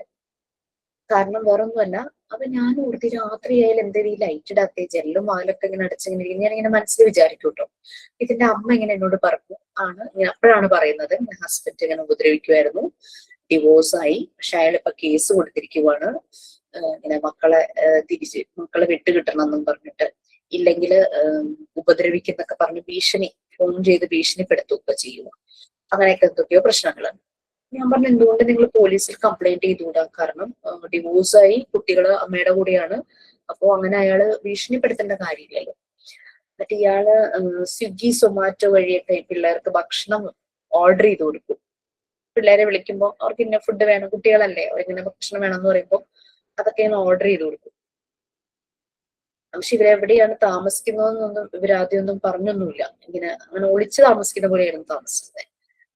ചില ദിവസം ഈ കുട്ടി പുറത്തു വരും, ഇത് വന്നിട്ട് മിറ്റടിക്കും. അങ്ങനെ ഞങ്ങൾ രണ്ടുപേരും വർത്താനം പറയുമ്പോൾ ഇങ്ങനെ മിറ്റടിക്കുമ്പോൾ ഞാനിങ്ങനെ ഓസ് വെച്ച് മിറ്റം നനയ്ക്കും, ഈ കുട്ടി മിറ്റടിക്കും. അങ്ങനെ കുറെ സംസാരിച്ചു കഴിഞ്ഞപ്പോ ഇത് ഞാനുമായിട്ട് ഭയങ്കര കംഫർട്ടായി. അപ്പൊ എന്നെ കാണുമ്പോഴൊക്കെ വർത്താനം പറയാനായിട്ട് വരും. സംസാരിക്കുമ്പോ ഇങ്ങനെ മോള പൊത്തി പിടിച്ച് സംസാരിക്കുന്നത്. അപ്പം എന്നോട് പറഞ്ഞു എന്റെ പല്ല് കേടായിരിക്കുവാണ്, അതാണ് ഞാൻ ഇങ്ങനെ സംസാരിക്കുന്നത്. അതിനെ കൈ മാറ്റും, ഞാൻ മാത്രല്ലേ ഉള്ളൂ. അപ്പൊ പിന്നെ എന്റെ മുന്നിൽ അതിന് പ്രശ്നമില്ലാതായി, കണ്ണില് നോക്കി സംസാരിക്കാൻ തുടങ്ങി. ഇങ്ങനെ അതായി. അത് കഴിഞ്ഞിട്ട് അപ്പോഴേക്കും ഞാൻ ഇവിടെ വീട് വെച്ച് ഇങ്ങോട്ട് മാറി, 2 കിലോമീറ്റേഴ്സ് അപ്പുറത്തേക്ക് മാറി. അപ്പൊ ഞാൻ വീട് മാറുകയെന്ന് അറിഞ്ഞപ്പോ തുടങ്ങി ഈ കുട്ടി ഇതിന്റെ അമ്മോട് പറഞ്ഞു, ആ ചേച്ചി പോയി കഴിഞ്ഞു കഴിഞ്ഞാൽ നമുക്ക് ഇവിടെ താമസിക്കണ്ട, നമുക്ക് ഇവിടെ നിന്ന് പോകാം എന്നിങ്ങനെ പറഞ്ഞു. അങ്ങനെ ഞാൻ മാറി 2 ദിവസം കഴിഞ്ഞപ്പം അവരും അവിടെ നിന്ന് മാറി മീൻസ് അതിന്റെ ബ്രദർ താമസിക്കുന്നുണ്ട്, അങ്ങോട്ട് തന്നെ പോയി. എന്റെ അസുഖം കുറച്ചുകൂടെ, അസുഖം മീൻസ് ഇതിന്റെ സൈക്കാട്രിക് ഡിസോർഡർ ഇതിനുണ്ടായിരുന്നു, സ്ക്രിസോഫ്രീനിയ ആയിരുന്നു, ആളുകളുമായിട്ട് സോഷ്യലൈസ് ചെയ്യില്ല, എന്റെ ബ്രെയിൻ ഡാമേജ് ആയിട്ടുണ്ടായിരുന്നു. അങ്ങനെ ഞാൻ പിന്നെ എൻ്റെ ഒരു ഫ്രണ്ട് ഉണ്ട്, ആ ഫ്രണ്ടിന് ഞാൻ റെഫർ ചെയ്തു. അത് പെരുമ്പാവൂരാണ്, ആ കുട്ടിക്ക് സൈക്കോതെറാപ്പിസ്റ്റ് ആണ്. റെഫർ ചെയ്തു. അങ്ങനെ ഇവര് പോകാം എന്നൊക്കെ പറഞ്ഞ് ഡേറ്റ് ഇങ്ങനെ ടൈം ഒക്കെ എടുത്തു. അപ്പൊ എന്റെ ഫ്രണ്ട് സ്കൂളിലെ കൗൺസിലർ ആയത് കാരണം വൈകിട്ട് 4 മണിക്ക് ക്ലിനിക്കിൽ ഉണ്ടാവുള്ളൂ. അപ്പൊ അങ്ങനെ ഇതിന്റെ ബ്രദർ ലീവ് ഒക്കെ എടുത്ത് ഇതിനെ കൊണ്ടുപോകാനൊക്കെ ആയിട്ട് റെഡിയായി. പക്ഷെ പോകേണ്ട സമയമായപ്പോഴേക്കും ഇത് പോകുന്നില്ല. അപ്പൊ ഇതിന്റെ അമ്മ എന്നെ വിളിച്ചിട്ട് പറഞ്ഞു ഇങ്ങനെ എന്ത് ചെയ്തിട്ടും പോകുന്നില്ല, അത് പോകില്ല, മരുന്ന് കഴിക്കില്ല എന്ന് പറഞ്ഞ് ഇങ്ങനെ വാശി പിടിച്ചിരിക്കുക, കുളിക്കുന്നില്ല, ഡ്രസ്സ് മാറുന്നില്ല എന്നൊക്കെ പറഞ്ഞു. ഞാൻ പറഞ്ഞു ചേച്ചി ഒന്ന് ഫോൺ കൊടുക്കൂ, ഞാൻ സംസാരിക്കാന്ന് പറഞ്ഞു. അപ്പൊ ഫോൺ വാങ്ങാൻ കൂട്ടാക്കുന്നില്ല. അപ്പൊ ഞാൻ പറഞ്ഞു ഒരു കാര്യം ചെയ്യും, സ്പീക്കർ ഫോണിലിടും, ഞാൻ സംസാരിക്കാന്ന് പറഞ്ഞിട്ട് ഞാനിങ്ങനെ സംസാരിച്ചിട്ട് ഞാൻ പറഞ്ഞു നമുക്ക് മക്കളുടെ പഠിത്തമൊക്കെ ശരിയാക്കണ്ടേ, നമുക്ക് ജീവിക്കണ്ടേ എന്നൊക്കെ ചോദിച്ചു. അപ്പൊ അതൊക്കെ ഇങ്ങനെ മൂളി കേട്ടു. എന്നിട്ട് പോയി അവിടെ ചെന്നു. ഞാൻ ഫ്രണ്ടിനോട് വിളിച്ചു പറഞ്ഞിട്ടുണ്ടായിരുന്നു. ചെന്ന് ഇതൊക്കെ കഴിഞ്ഞ് കഴിഞ്ഞപ്പോഴേക്കും രാത്രി എന്റെ ഫ്രണ്ട് എന്നെ വിളിച്ചിട്ട് പറഞ്ഞു, എന്നെ ടീച്ചറെ നാട്ടോ വിളിക്കുന്നത്, ടീച്ചറെ അത് ഒത്തിരി പഴക്കം വന്നു, ഈ സൈക്കാട്രിക് ഡിസോർഡർ ആയി കുറെ നാളുകളായി, മാറ്റാനായിട്ട് നമുക്ക് പറ്റില്ല, പക്ഷെ നമുക്ക് ഇതിന്റെ എഫക്ട് കുറയ്ക്കാമായിരുന്നു ഒരു ടൈമിൽ തന്നെ ട്രീറ്റ്മെന്റ് സ്റ്റാർട്ട് ചെയ്തിരുന്നെങ്കിൽ. പക്ഷെ അവരിനി വരുന്ന എനിക്ക് തോന്നുന്നില്ല, കാരണം ഞാൻ അതിന്റെ ആങ്ങളയോടും അമ്മോടും എല്ലാം വിശദമായിട്ട് പറഞ്ഞിട്ടുണ്ട്, ഇങ്ങനെ ഒരു പ്രോബ്ലം ഉണ്ട്, ഇത് നമുക്ക് അങ്ങനെ സൈക്കാട്രിക് ഡിസോർഡർ ആണ്, മാറ്റാനൊന്നും പറ്റില്ല. പിന്നെ അവർക്ക് കുറച്ച് സൂപ്പർസ്റ്റീഷ്യസ് ആയിട്ടുള്ള കുറച്ച് കാര്യങ്ങളൊക്കെ ഉണ്ട്, പൂജയൊക്കെ ചെയ്താൽ മാറും, അങ്ങനെയൊക്കെ ഒരു തോട്ട് അവരുടെ മനസ്സിലുണ്ട്. അപ്പൊ ഇങ്ങനെ ഇതാണ് പ്രശ്നം. പറഞ്ഞു അവർക്ക് ആളുകളുമായിട്ട് സോഷ്യലൈസ് ചെയ്യുന്നത് ഇഷ്ടമല്ല, പിന്നെ വളരെ ഷാബി ആയിട്ടാ വന്നേന്ന് പറഞ്ഞു, മുഷിഞ്ഞ വേഷത്തിലൊക്കെയാ വന്നേന്ന് പറഞ്ഞു. അവരിങ്ങനെ എന്താ ചെയ്യുന്നതെന്ന് വെച്ച് കഴിഞ്ഞാല് ഭക്ഷണം കഴിക്കാതെ ആകും, കുളിക്കില്ല, ഒട്ടും ഹൈജീൻ ഒട്ടും ഉണ്ടാവില്ല, അങ്ങനെ വന്ന് അവസാനം അവരുടെ ലൈഫ് എൻഡ് ആവും. അങ്ങനെയാണ് അവരുടെ ഒരു രീതി. അപ്പം എന്നിട്ട് ഇങ്ങനെ പറഞ്ഞു, അപ്പൊ ഞാൻ ഇങ്ങനെ പറഞ്ഞു, അവർക്കിങ്ങനെ ആരെങ്കിലും ഒരാളോട് വിശ്വാസം വന്നു കഴിഞ്ഞാൽ അവര് പറയുന്ന കേൾക്കും. അതുകൊണ്ടാണ് ടീച്ചർ അവിടുന്ന് താമസം മാറിപ്പോയപ്പോ അവര് പിന്നെ അവിടെ നിൽക്കില്ല എന്ന് പറഞ്ഞതും, പിന്നെ ടീച്ചർ പറഞ്ഞതുകൊണ്ടാണ് അവർ എൻ്റെ അടുത്ത് വന്നതും. അത് അങ്ങനെയാണ്. അപ്പൊ അവർക്ക് ഒരാളോടൊരു വിശ്വാസം വന്ന് എല്ലാരും അവർക്ക് സംശയമായിരിക്കും. ആരോടെങ്കിലും ഒരാളോടൊരു വിശ്വാസം വന്നു കഴിഞ്ഞാൽ അവരെ ഭയങ്കരമായിട്ട് ഡിപ്പെൻഡ് ചെയ്യുന്നുണ്ട്. അപ്പൊ ഞാൻ കഴിഞ്ഞ ദിവസം അതിന്റെ അമ്മയെ വഴിയിൽ വെച്ച് കണ്ടപ്പം കേസ് അവർക്ക് അനുകൂലമായി. മക്കളെ വിട്ടുകൊടുത്തില്ല. അപ്പൊ അത് കാരണം ഒരു സമാധാനമുണ്ട്. പക്ഷെ വീട്ടിൽ നിന്ന് പുറത്തിറങ്ങില്ല ഈ കുട്ടി. കാരണം ഇനിയിപ്പോ അതിന്റെ ലൈഫ് അങ്ങനെ തന്നെയാണ്. മക്കള് സ്കൂളിൽ പോകുന്നുണ്ട്, പക്ഷെ അവരും ഭയങ്കര ഡിസ്റ്റർബ്ഡ് ആണ്. അമ്മയുടെ ഈ ഒരവസ്ഥ കാണുമ്പോഴും അച്ഛൻ ഇങ്ങനെ പോയത് നമ്മുടെ മക്കള് പലരും അനുഭവിക്കുന്ന കാര്യങ്ങൾ അവർക്ക് മാനേജ് ചെയ്യാൻ പറ്റാത്ത പല കാര്യങ്ങളാണ് കുട്ടികൾ അനുഭവിച്ചു പോകുന്നത്. ഇങ്ങനെ പാരന്റ്സിന്റെ സൈഡിൽ നിന്ന് ഇങ്ങനത്തെ പ്രശ്നങ്ങൾ വരും. അപ്പൊ ഒരു പാരന്റ് എന്ന് പറഞ്ഞു കഴിഞ്ഞാൽ ശരിക്കും കുട്ടികൾ ഉണ്ടാകുമ്പോൾ അല്ലെങ്കിൽ കുട്ടികൾ വേണമെന്ന് അവർ ചിന്തിക്കുമ്പോൾ അവർ അത്രയും കമ്മിറ്റഡ് ആയിരിക്കണം, റെസ്പോൺസിബിൾ ആയിരിക്കണം. അല്ലെങ്കിൽ അവർ ഒരിക്കലും ആ ഒരു കാര്യത്തിന് അവർ മുതിരരുത്. പക്ഷെ അയാൾ എന്ന് പറഞ്ഞ ഒരു ഡ്രങ്കാർഡായിരുന്നു, ഡ്രഗ്സ് യൂസ് ചെയ്യുന്ന ഒരാളായിരുന്നു. അങ്ങനെ ഉണ്ടായതാണ് ആ 2 കുട്ടികളും. അല്ലാതെ എനിക്ക് മക്കള് വേണം, മക്കളെ നോക്കണം, സ്നേഹിക്കണം എന്നുള്ള ഉദ്ദേശത്തിലൊന്നും അല്ല ശരിക്കും കുട്ടികളെ അതായത്. അപ്പോ ഞങ്ങളൊരു ഓർഗനൈസേഷൻ ഉണ്ട്, കൂട് എന്നാണ് ഓർഗനൈസേഷന്റെ പേര്. ഒരു 2-3 years ഒക്കെ ആയിട്ടുണ്ടാവും. ഞാനിപ്പോ അതിനകത്തൊക്കെ ജോയിൻ ആയിട്ടേ ഉള്ളൂ ശരിക്കും പറഞ്ഞു കഴിഞ്ഞാൽ. കൂടെ ഒരു പ്രോജക്റ്റ് വെച്ചു. അതായത് ഇങ്ങനെ കുട്ടികളുടെ മാനസിക നില ഭയങ്കരമായിട്ട് ഇങ്ങനെ താളം തെറ്റി പോവാണല്ലോ. അതെങ്ങനെ നമ്മൾക്ക് അതിനെ സപ്പോർട്ട് ചെയ്യാനായിട്ട് പറ്റും. അപ്പൊ അങ്ങനെ ചിന്തിച്ചപ്പോഴാണ് ഒരു ഐഡിയ വന്നത്. ഈ പ്രഗ്നന്റ് ലേഡീസിന് നമുക്ക് അവയർനെസ് ക്ലാസ് കൊടുക്കാം. അപ്പൊ ഇങ്ങനെ വന്നപ്പോ ഞങ്ങളുടെ ഡിസ്കഷനിൽ പറഞ്ഞു, അമ്മമാർക്കല്ല, മീൻസ് അമ്മയാകാൻ പോകുന്നവർക്ക് മാത്രമല്ല, അമ്മയാകുന്നതിനൊപ്പം തന്നെ അതർ സൈഡിൽ അച്ഛനും ആവുന്നുണ്ടല്ലോ. 2 പേർക്കും കൂടിയാണ് ഒരു അവയർനെസ് കൊടുക്കുന്നത്. ഞങ്ങളുടെയൊക്കെ ഒരു ഗോഡ് ഫാദർ സാർ ഉണ്ട്, തോമസ് അബ്രഹാം സാർ. അപ്പൊ സാറ് പറഞ്ഞു, പ്രഗ്നന്റ് ആയതിനു ശേഷമല്ല അവയർനെസ് കൊടുക്കേണ്ടത്. അവരങ്ങനെ ഞങ്ങൾക്ക് മക്കൾ വേണം എന്നവര് പ്രിപ്പയർ ആകുമ്പോൾ തന്നെ, അതിനു മുമ്പ് തന്നെ ഈ അവയർനെസ് ക്ലാസ് കൊടുക്കണം. ഈ അച്ഛനും അമ്മയും ആകാൻ പോകുന്നവർക്ക് വേറൊരു സ്റ്റാറ്റസിലേക്ക് പോവല്ലേ അവര്. അപ്പൊ വേറൊരു ജീവിതം, ലൈഫിന്റെ വേറൊരു ഫേസ് ആണല്ലോ അച്ഛനും അമ്മയും ആവുക എന്നുള്ളത്. അപ്പോ ആ സമയം അങ്ങനെ ചിന്തിക്കുമ്പോൾ തന്നെ ആ ഒരു അവയർനെസ് കൊടുക്കും. പക്ഷെ നമുക്കത് പ്രാക്ടിക്കലി പോസിബിൾ അല്ല, അത് വളരെ ചലഞ്ചിങ് ആണ്. ആര് വരും? കൂടി വന്നാൽ അമ്മയാകാൻ പോകുന്ന ആ സ്ത്രീ മാത്രം വരുമായിരിക്കും. ഈ പറയുന്ന പുരുഷൻ വരണമെന്നില്ല. ഒരു പക്ഷെ കുറച്ചുകൂടെ പോസിറ്റീവായിട്ട് ഫോർവേഡ് ആയിട്ട് ചിന്തിക്കുന്ന കപ്പിൾസ് ഒരു പക്ഷെ വരുമായിരിക്കും. പിന്നെ പലപ്പോഴും പല റിലീജിയന്റെ ഭാഗമായിട്ട് പ്രീ മാരിറ്റൽ കൗൺസിലിംഗ് ഒക്കെ ഉണ്ട്. അതുപോലെ തന്നെ നമുക്ക് ഇതുപോലെ ഒരു സെഷൻ വയ്ക്കണം. പക്ഷെ ഈ പ്രീ മാരിറ്റൽ കൗൺസിലിംഗ് പലപ്പോഴും ചില കേസുകളിലെങ്കിലും ആ ഒരു സർട്ടിഫിക്കറ്റ് കിട്ടാൻ വേണ്ടിയിട്ട് അറ്റൻഡ് ചെയ്യുന്ന രീതിയിൽ പോകാറുണ്ട്. അതിൻ്റെതായ രീതിയിൽ ഉൾക്കൊണ്ട് അത് പലപ്പോഴും കപ്പിൾസ് അറ്റൻഡ് ചെയ്യാറുണ്ടോന്ന് അറിയില്ല. അപ്പൊ അങ്ങനെ ചെയ്യണം. അപ്പൊ സാറ് പറഞ്ഞെന്താന്ന് വെച്ച് കഴിഞ്ഞാൽ, അയാള് മദ്യപിച്ച് വന്ന അയാളുടെ ആ മദ്യത്തിന്റെ ലഹരിയിലല്ല ഒരു കുഞ്ഞിന്റെ ജീവന്റെ തുടുപ്പ് ഉണ്ടാകേണ്ടത്. വളരെ സ്നേഹവും സന്തോഷത്തോടു കൂടി ഇരിക്കുന്ന ആ ഒരു അന്തരീക്ഷത്തിലായിരിക്കണം അവർ ആ കുഞ്ഞിന് വേണ്ടിയിട്ട് പ്രിപ്പയർ ചെയ്യേണ്ടത്. അപ്പൊ ആ ഒരു സമയത്തിന് മുമ്പേ തന്നെ നമ്മൾ അവയർനെസ് കൊടുക്കണം. ഞങ്ങൾ അനുഭവിച്ച ഒരു വലിയൊരു ചലഞ്ച് അതായിരുന്നു. കാരണം നമ്മൾ എങ്ങനെ ഈ പറയുന്ന ഹസ്ബൻഡ് ആൻഡ് വൈഫിനെ എത്തിക്കും ഒരേ സമയത്ത് ഒരേ സ്ഥലത്ത്, എന്നാലല്ലേ നമുക്ക് ഈ അവയർനെസ് കൊടുക്കാൻ പറ്റുള്ളൂ. അപ്പൊ അങ്ങനെ അതിന്റെയൊക്കെ ഒരു അനാലിസിസും സ്റ്റഡിയും നടന്നുകൊണ്ടിരിക്കുകയാണ്. ഇതാണ് കാരണം കുട്ടികളില് ചെറുപ്പം തുടങ്ങി അവരുടെ വളർച്ചയുടെ പല ഘട്ടങ്ങളിലും അവർക്ക് വേണ്ടുന്ന ന്യൂട്രിയൻസ്, ഭക്ഷണമല്ല ഉദ്ദേശിച്ചത്, അല്ലാതെ കുറെ ലവ്, കെയർ, അഫെക്ഷൻ, ഇതെല്ലാം അവർക്ക് ശരിയായ രീതിയിൽ പ്രൊവൈഡ് ചെയ്താൽ മാത്രമാണ് അവർ നല്ല മക്കളായിട്ട് മുന്നോട്ട് വളരുള്ളൂ. ഏതൊരു സ്റ്റേജസിൽ നമ്മൾ പറഞ്ഞു, മെന്റൽ ഹെൽത്ത് എന്ന് പറയുന്നത് വലുതായിട്ട് ഉണ്ടാവേണ്ട ഒരു കാര്യമല്ല. പേഴ്സണാലിറ്റി എന്ന് പറയുന്നതും വലുതാവുമ്പോഴല്ല ഉണ്ടാകുന്നത്. ചെറുപ്പം തുടങ്ങി എല്ലാ മനുഷ്യരിലും ഉണ്ട് പേഴ്സണാലിറ്റി, ഈ പറയുന്ന മനസ്സിന്റെ ആരോഗ്യവും. അപ്പൊ അത് ചെറുപ്പം തുടങ്ങി ഉണ്ടാകണമെങ്കിൽ കുഞ്ഞുങ്ങൾക്ക് തന്നെ അത് ഡെവലപ്പ് ചെയ്തെടുക്കാൻ പറ്റില്ല, അല്ലെ? കാരണം നമ്മൾക്കിപ്പോ ഒരു പ്രശ്നം വന്നു കഴിഞ്ഞാൽ we know how to sort out. നമ്മളെ കൊണ്ട് പറ്റിയില്ലെങ്കിൽ അത് ആരുടെ അടുത്ത് പോകണം, എനിക്ക് അതിനൊരു സപ്പോർട്ട് എവിടെ നിന്ന് കിട്ടും എന്നുള്ള സോഴ്സും റിസോഴ്സസും എല്ലാം നമ്മൾക്കറിയാം. പക്ഷെ ഒരു കുട്ടിക്ക് അറിയാതെ വരും. അപ്പൊ അവനത് സപ്രസ് ചെയ്യും. അവന്റെ പെയിൻ, അവൻ അനുഭവിച്ചതെല്ലാം സപ്രസ് ചെയ്യും. പുറത്തേക്ക് കാണിക്കാൻ പറ്റാത്ത രീതിയിൽ അവൻ പേടിച്ചിട്ടുണ്ടാകായിരിക്കും. അപ്പൊ അതുകൊണ്ട് നമ്മൾ നല്ലപോലെ ശ്രദ്ധിക്കണം. നമ്മുടെ വീട്ടിൽ 1, 2, 3 മക്കൾ നമ്മളുടെ നൈബർഹുഡിൽ അങ്ങനെ കൂടി വന്നാൽ നമ്മുടെ വിരലിലെണ്ണാവുന്ന മക്കളെ ആയിരിക്കാം നമുക്ക് കിട്ടുന്നത്. സ്കൂളിൽ പോകുമ്പോൾ നമ്മുടെ റെസ്പോൺസിബിലിറ്റിയും കമ്മിറ്റ്മെന്റും കൂടും. അവിടെ ഈ പറയുന്ന 1, 10 കുട്ടികളായിരിക്കില്ല, 30, 40, 50 പല പല ക്ലാസ് ഉണ്ടെങ്കിൽ അതിനനുസരിച്ച് നമ്മുടെ മുന്നിലൂടെ കടന്നു പോകുന്ന കുട്ടികൾ വളരെ കൂടുതലാണ്. അപ്പൊ നമ്മളുടെ ക്വാളിറ്റി അവിടെ കൂടണം, നമ്മളുടെ ഹാർട്ട് കുറച്ചുകൂടെ പ്യൂരിഫൈഡ് ആകണം. എന്നാൽ മാത്രമാണ് നമുക്ക് ആ മക്കളെ സപ്പോർട്ട് ചെയ്യാൻ പറ്റും. അപ്പൊ ഇങ്ങനെയുള്ളവരെയൊക്കെ സേഫ് ആയിട്ടുള്ള സ്ഥലത്തേക്ക് കൊണ്ടുപോവുക. ഈവൻ ഒരു നാച്ചുറൽ കലാമിറ്റി സംഭവിച്ചിട്ടുണ്ട്, ആ ഒരു പ്രദേശത്താണ് ഇതുപോലെ സുഖമില്ലാത്ത ആളുകള്, പ്രഗ്നന്റ് ലേഡീസ്, കുട്ടികള് അങ്ങനെയൊക്കെ ഉണ്ടെങ്കിൽ സേഫ് ആയിട്ടുള്ള സ്ഥലത്തേക്ക് കൊണ്ടുപോകുക. അല്ലെങ്കിൽ അബ്യൂസ് നേരിട്ടവരാണെങ്കിൽ അവരെയും സേഫസ്റ്റ് ആയിട്ടുള്ള ഒരു പ്ലേസിലേക്ക് മാറ്റുക. മെഡിക്കൽ കെയർ ആവശ്യമാണെങ്കിൽ അതെല്ലാം പ്രൊവൈഡ് ചെയ്യുക. അതൊക്കെ നമുക്ക് ഇൻഡിവിജ്വലി പ്രൊവൈഡ് ചെയ്യാൻ പറ്റില്ലായിരിക്കാം. ഇപ്പോ ഭക്ഷണം, വസ്ത്രം, നമുക്കിപ്പം ഫിനാൻഷ്യലി ഒന്നും സപ്പോർട്ട് ചെയ്യാൻ പറ്റില്ല, പക്ഷെ നമുക്ക് കണക്ട് ചെയ്യാൻ പറ്റും. അങ്ങനെ സപ്പോർട്ട് കൊടുക്കുന്ന ഏജൻസി അല്ലെങ്കിൽ ഓർഗനൈസേഷൻ, ഗവൺമെന്റ് സൈഡിൽ നിന്നുള്ളത് എല്ലാം നമുക്ക് കണക്ട് ചെയ്യാൻ പറ്റും. അതാണ് നമ്മൾ ചെയ്യേണ്ടത്. അല്ലാണ്ട് നമ്മുടെ കയ്യിൽ നിന്ന് കാശെടുത്ത് കൊടുക്കുകയല്ല ശരിക്കും വേണ്ടത്. അവരെ കേപ്പബിൾ ആക്കുക, അവരുടെ കപ്പാസിറ്റിക്ക് അനുസരിച്ച് അവർക്ക് ചെയ്യാനായിട്ട് പറ്റുക, അവർക്ക് വേണ്ടുന്ന, അവർക്ക് കിട്ടേണ്ട സഹായങ്ങൾ അവരിലേക്ക് എത്തുക എന്നുള്ളതേ ഉള്ളൂ. പിന്നെ ചില ലഹളകളൊക്കെ നടക്കുമ്പോൾ, ഇപ്പോഴൊന്നുമില്ല, കമ്മ്യൂണൽ ലഹളയൊക്കെ പണ്ടൊക്കെ നമ്മുടെ നാട്ടിലൊക്കെ ഉണ്ടായിരുന്നു അല്ലെ. ഇപ്പം നമ്മുടെ നാട്ടിൽ അങ്ങനെ കേൾക്കുന്നില്ല, പുറത്തൊക്കെ ഉണ്ടാകാം ഈ ഒരു ഡിസ്ക്രിമിനേഷൻ അല്ലെ.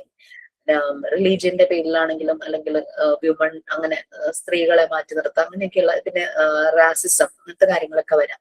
അങ്ങനെയുള്ളവരെയെല്ലാം ഇതുപോലെ പ്രൊട്ടക്ട് ചെയ്ത് ഒരു സേഫസ്റ്റ് സൈഡിലേക്ക് ആക്കേണ്ടതാണ്. പിന്നെ സബ്സ്റ്റൻസ് അബ്യൂസ് പ്രോബ്ലംസ്, അതുമൂലം പ്രശ്നങ്ങൾ അനുഭവിക്കുന്ന ആളുകൾ, അവരെയൊക്കെ നമുക്ക് സപ്പോർട്ട് ചെയ്യാവുന്നതിന് കുറച്ചൊരു ലിമിറ്റ്സ് ഉണ്ടാകും മിക്കവാറും. പിന്നെ അമ്മമാര്, കുട്ടികള്, ജനിച്ച ഉടനെയുള്ള കുട്ടികള്, അല്ലാതെയുള്ള ചെറിയ കുട്ടികൾ, അവർക്കൊക്കെ സപ്പോർട്ട് കൊടുക്കുന്നത്. പിന്നെ ചിലപ്പോ കുറെ നഷ്ടങ്ങൾ സംഭവിച്ചവര്, വീട്, ഫാമിലി, അങ്ങനെയൊക്കെ പറഞ്ഞല്ലോ, നാച്ചുറൽ കലാമിറ്റീസ് ഒക്കെ വരുമ്പോഴേക്കും വീട് നഷ്ടപ്പെട്ടവരുണ്ടാകും, വീട്ടിലെ എല്ലാ മെമ്പേഴ്സിനും നഷ്ടപ്പെട്ടവരുണ്ടാകും, ഒറ്റയ്ക്കായി പോയവരുണ്ടാകും. അവരെയൊക്കെ നമുക്ക് സപ്പോർട്ട് ചെയ്യുന്നത്. പിന്നെ പലപ്പോഴും ഏതെങ്കിലും ഒരു ഷോക്കിംഗ് സീൻ കണ്ട് അതിന്റെ ഒരു പേടിയിലിരിക്കുന്നവര്, അപ്പൊ തൊട്ടുമുന്നിൽ ഒരാളെ മർഡർ ചെയ്യുന്നത്, കൊല്ലുന്നത് കണ്ടിട്ടുണ്ടെങ്കിൽ, ഒരു കുട്ടി ചിലപ്പോ കണ്ടിട്ടുണ്ടാകും, അത് അവരെയൊക്കെ, അല്ലെങ്കിൽ എന്തെങ്കിലും അപകടം നടക്കുന്നത്, നമുക്കൊരു ആക്സിഡന്റ് നടന്നു, ഭയങ്കരമായിട്ട് ബ്ലഡ് ഫ്ലോയോ അല്ലെങ്കിൽ ബോഡിക്ക് എന്തെങ്കിലും ഇഞ്ചുറി സംഭവിച്ച് അങ്ങനെ എന്തെങ്കിലുമൊക്കെ നമ്മൾ കണ്ടിട്ടുണ്ടെങ്കിൽ നമുക്ക് ഭയങ്കര ഷോക്കായിരിക്കും അല്ലെ. അതും എല്ലാം അവർക്കെല്ലാം ചിലപ്പോൾ ആ ഷോക്കിൽ നിന്ന് ഒരു പുറത്തു വരാൻ സമയമെടുക്കും. അവരൊക്കെ എല്ലാം ഇതുപോലെ സപ്പോർട്ട് ആവശ്യമാണ്. നെക്സ്റ്റ്, ഓക്കെ, നമ്മൾ ഈ സപ്പോർട്ടിന്റെ കാര്യം എല്ലാം പറഞ്ഞു. ഇതിപ്പം തന്നെ നമ്മൾ പറഞ്ഞു പോയിരുന്നു ഗുഡ് കമ്മ്യൂണിക്കേഷന്റെ കാര്യം. നമ്മളിപ്പോ എന്തെങ്കിലും സംസാരിക്കുവാണെങ്കിൽ നമ്മൾ പറയുന്നത് കേൾക്കുന്ന വ്യക്തിക്ക് നല്ല രീതിയിൽ മനസ്സിലാകും അല്ലെ. Good communication.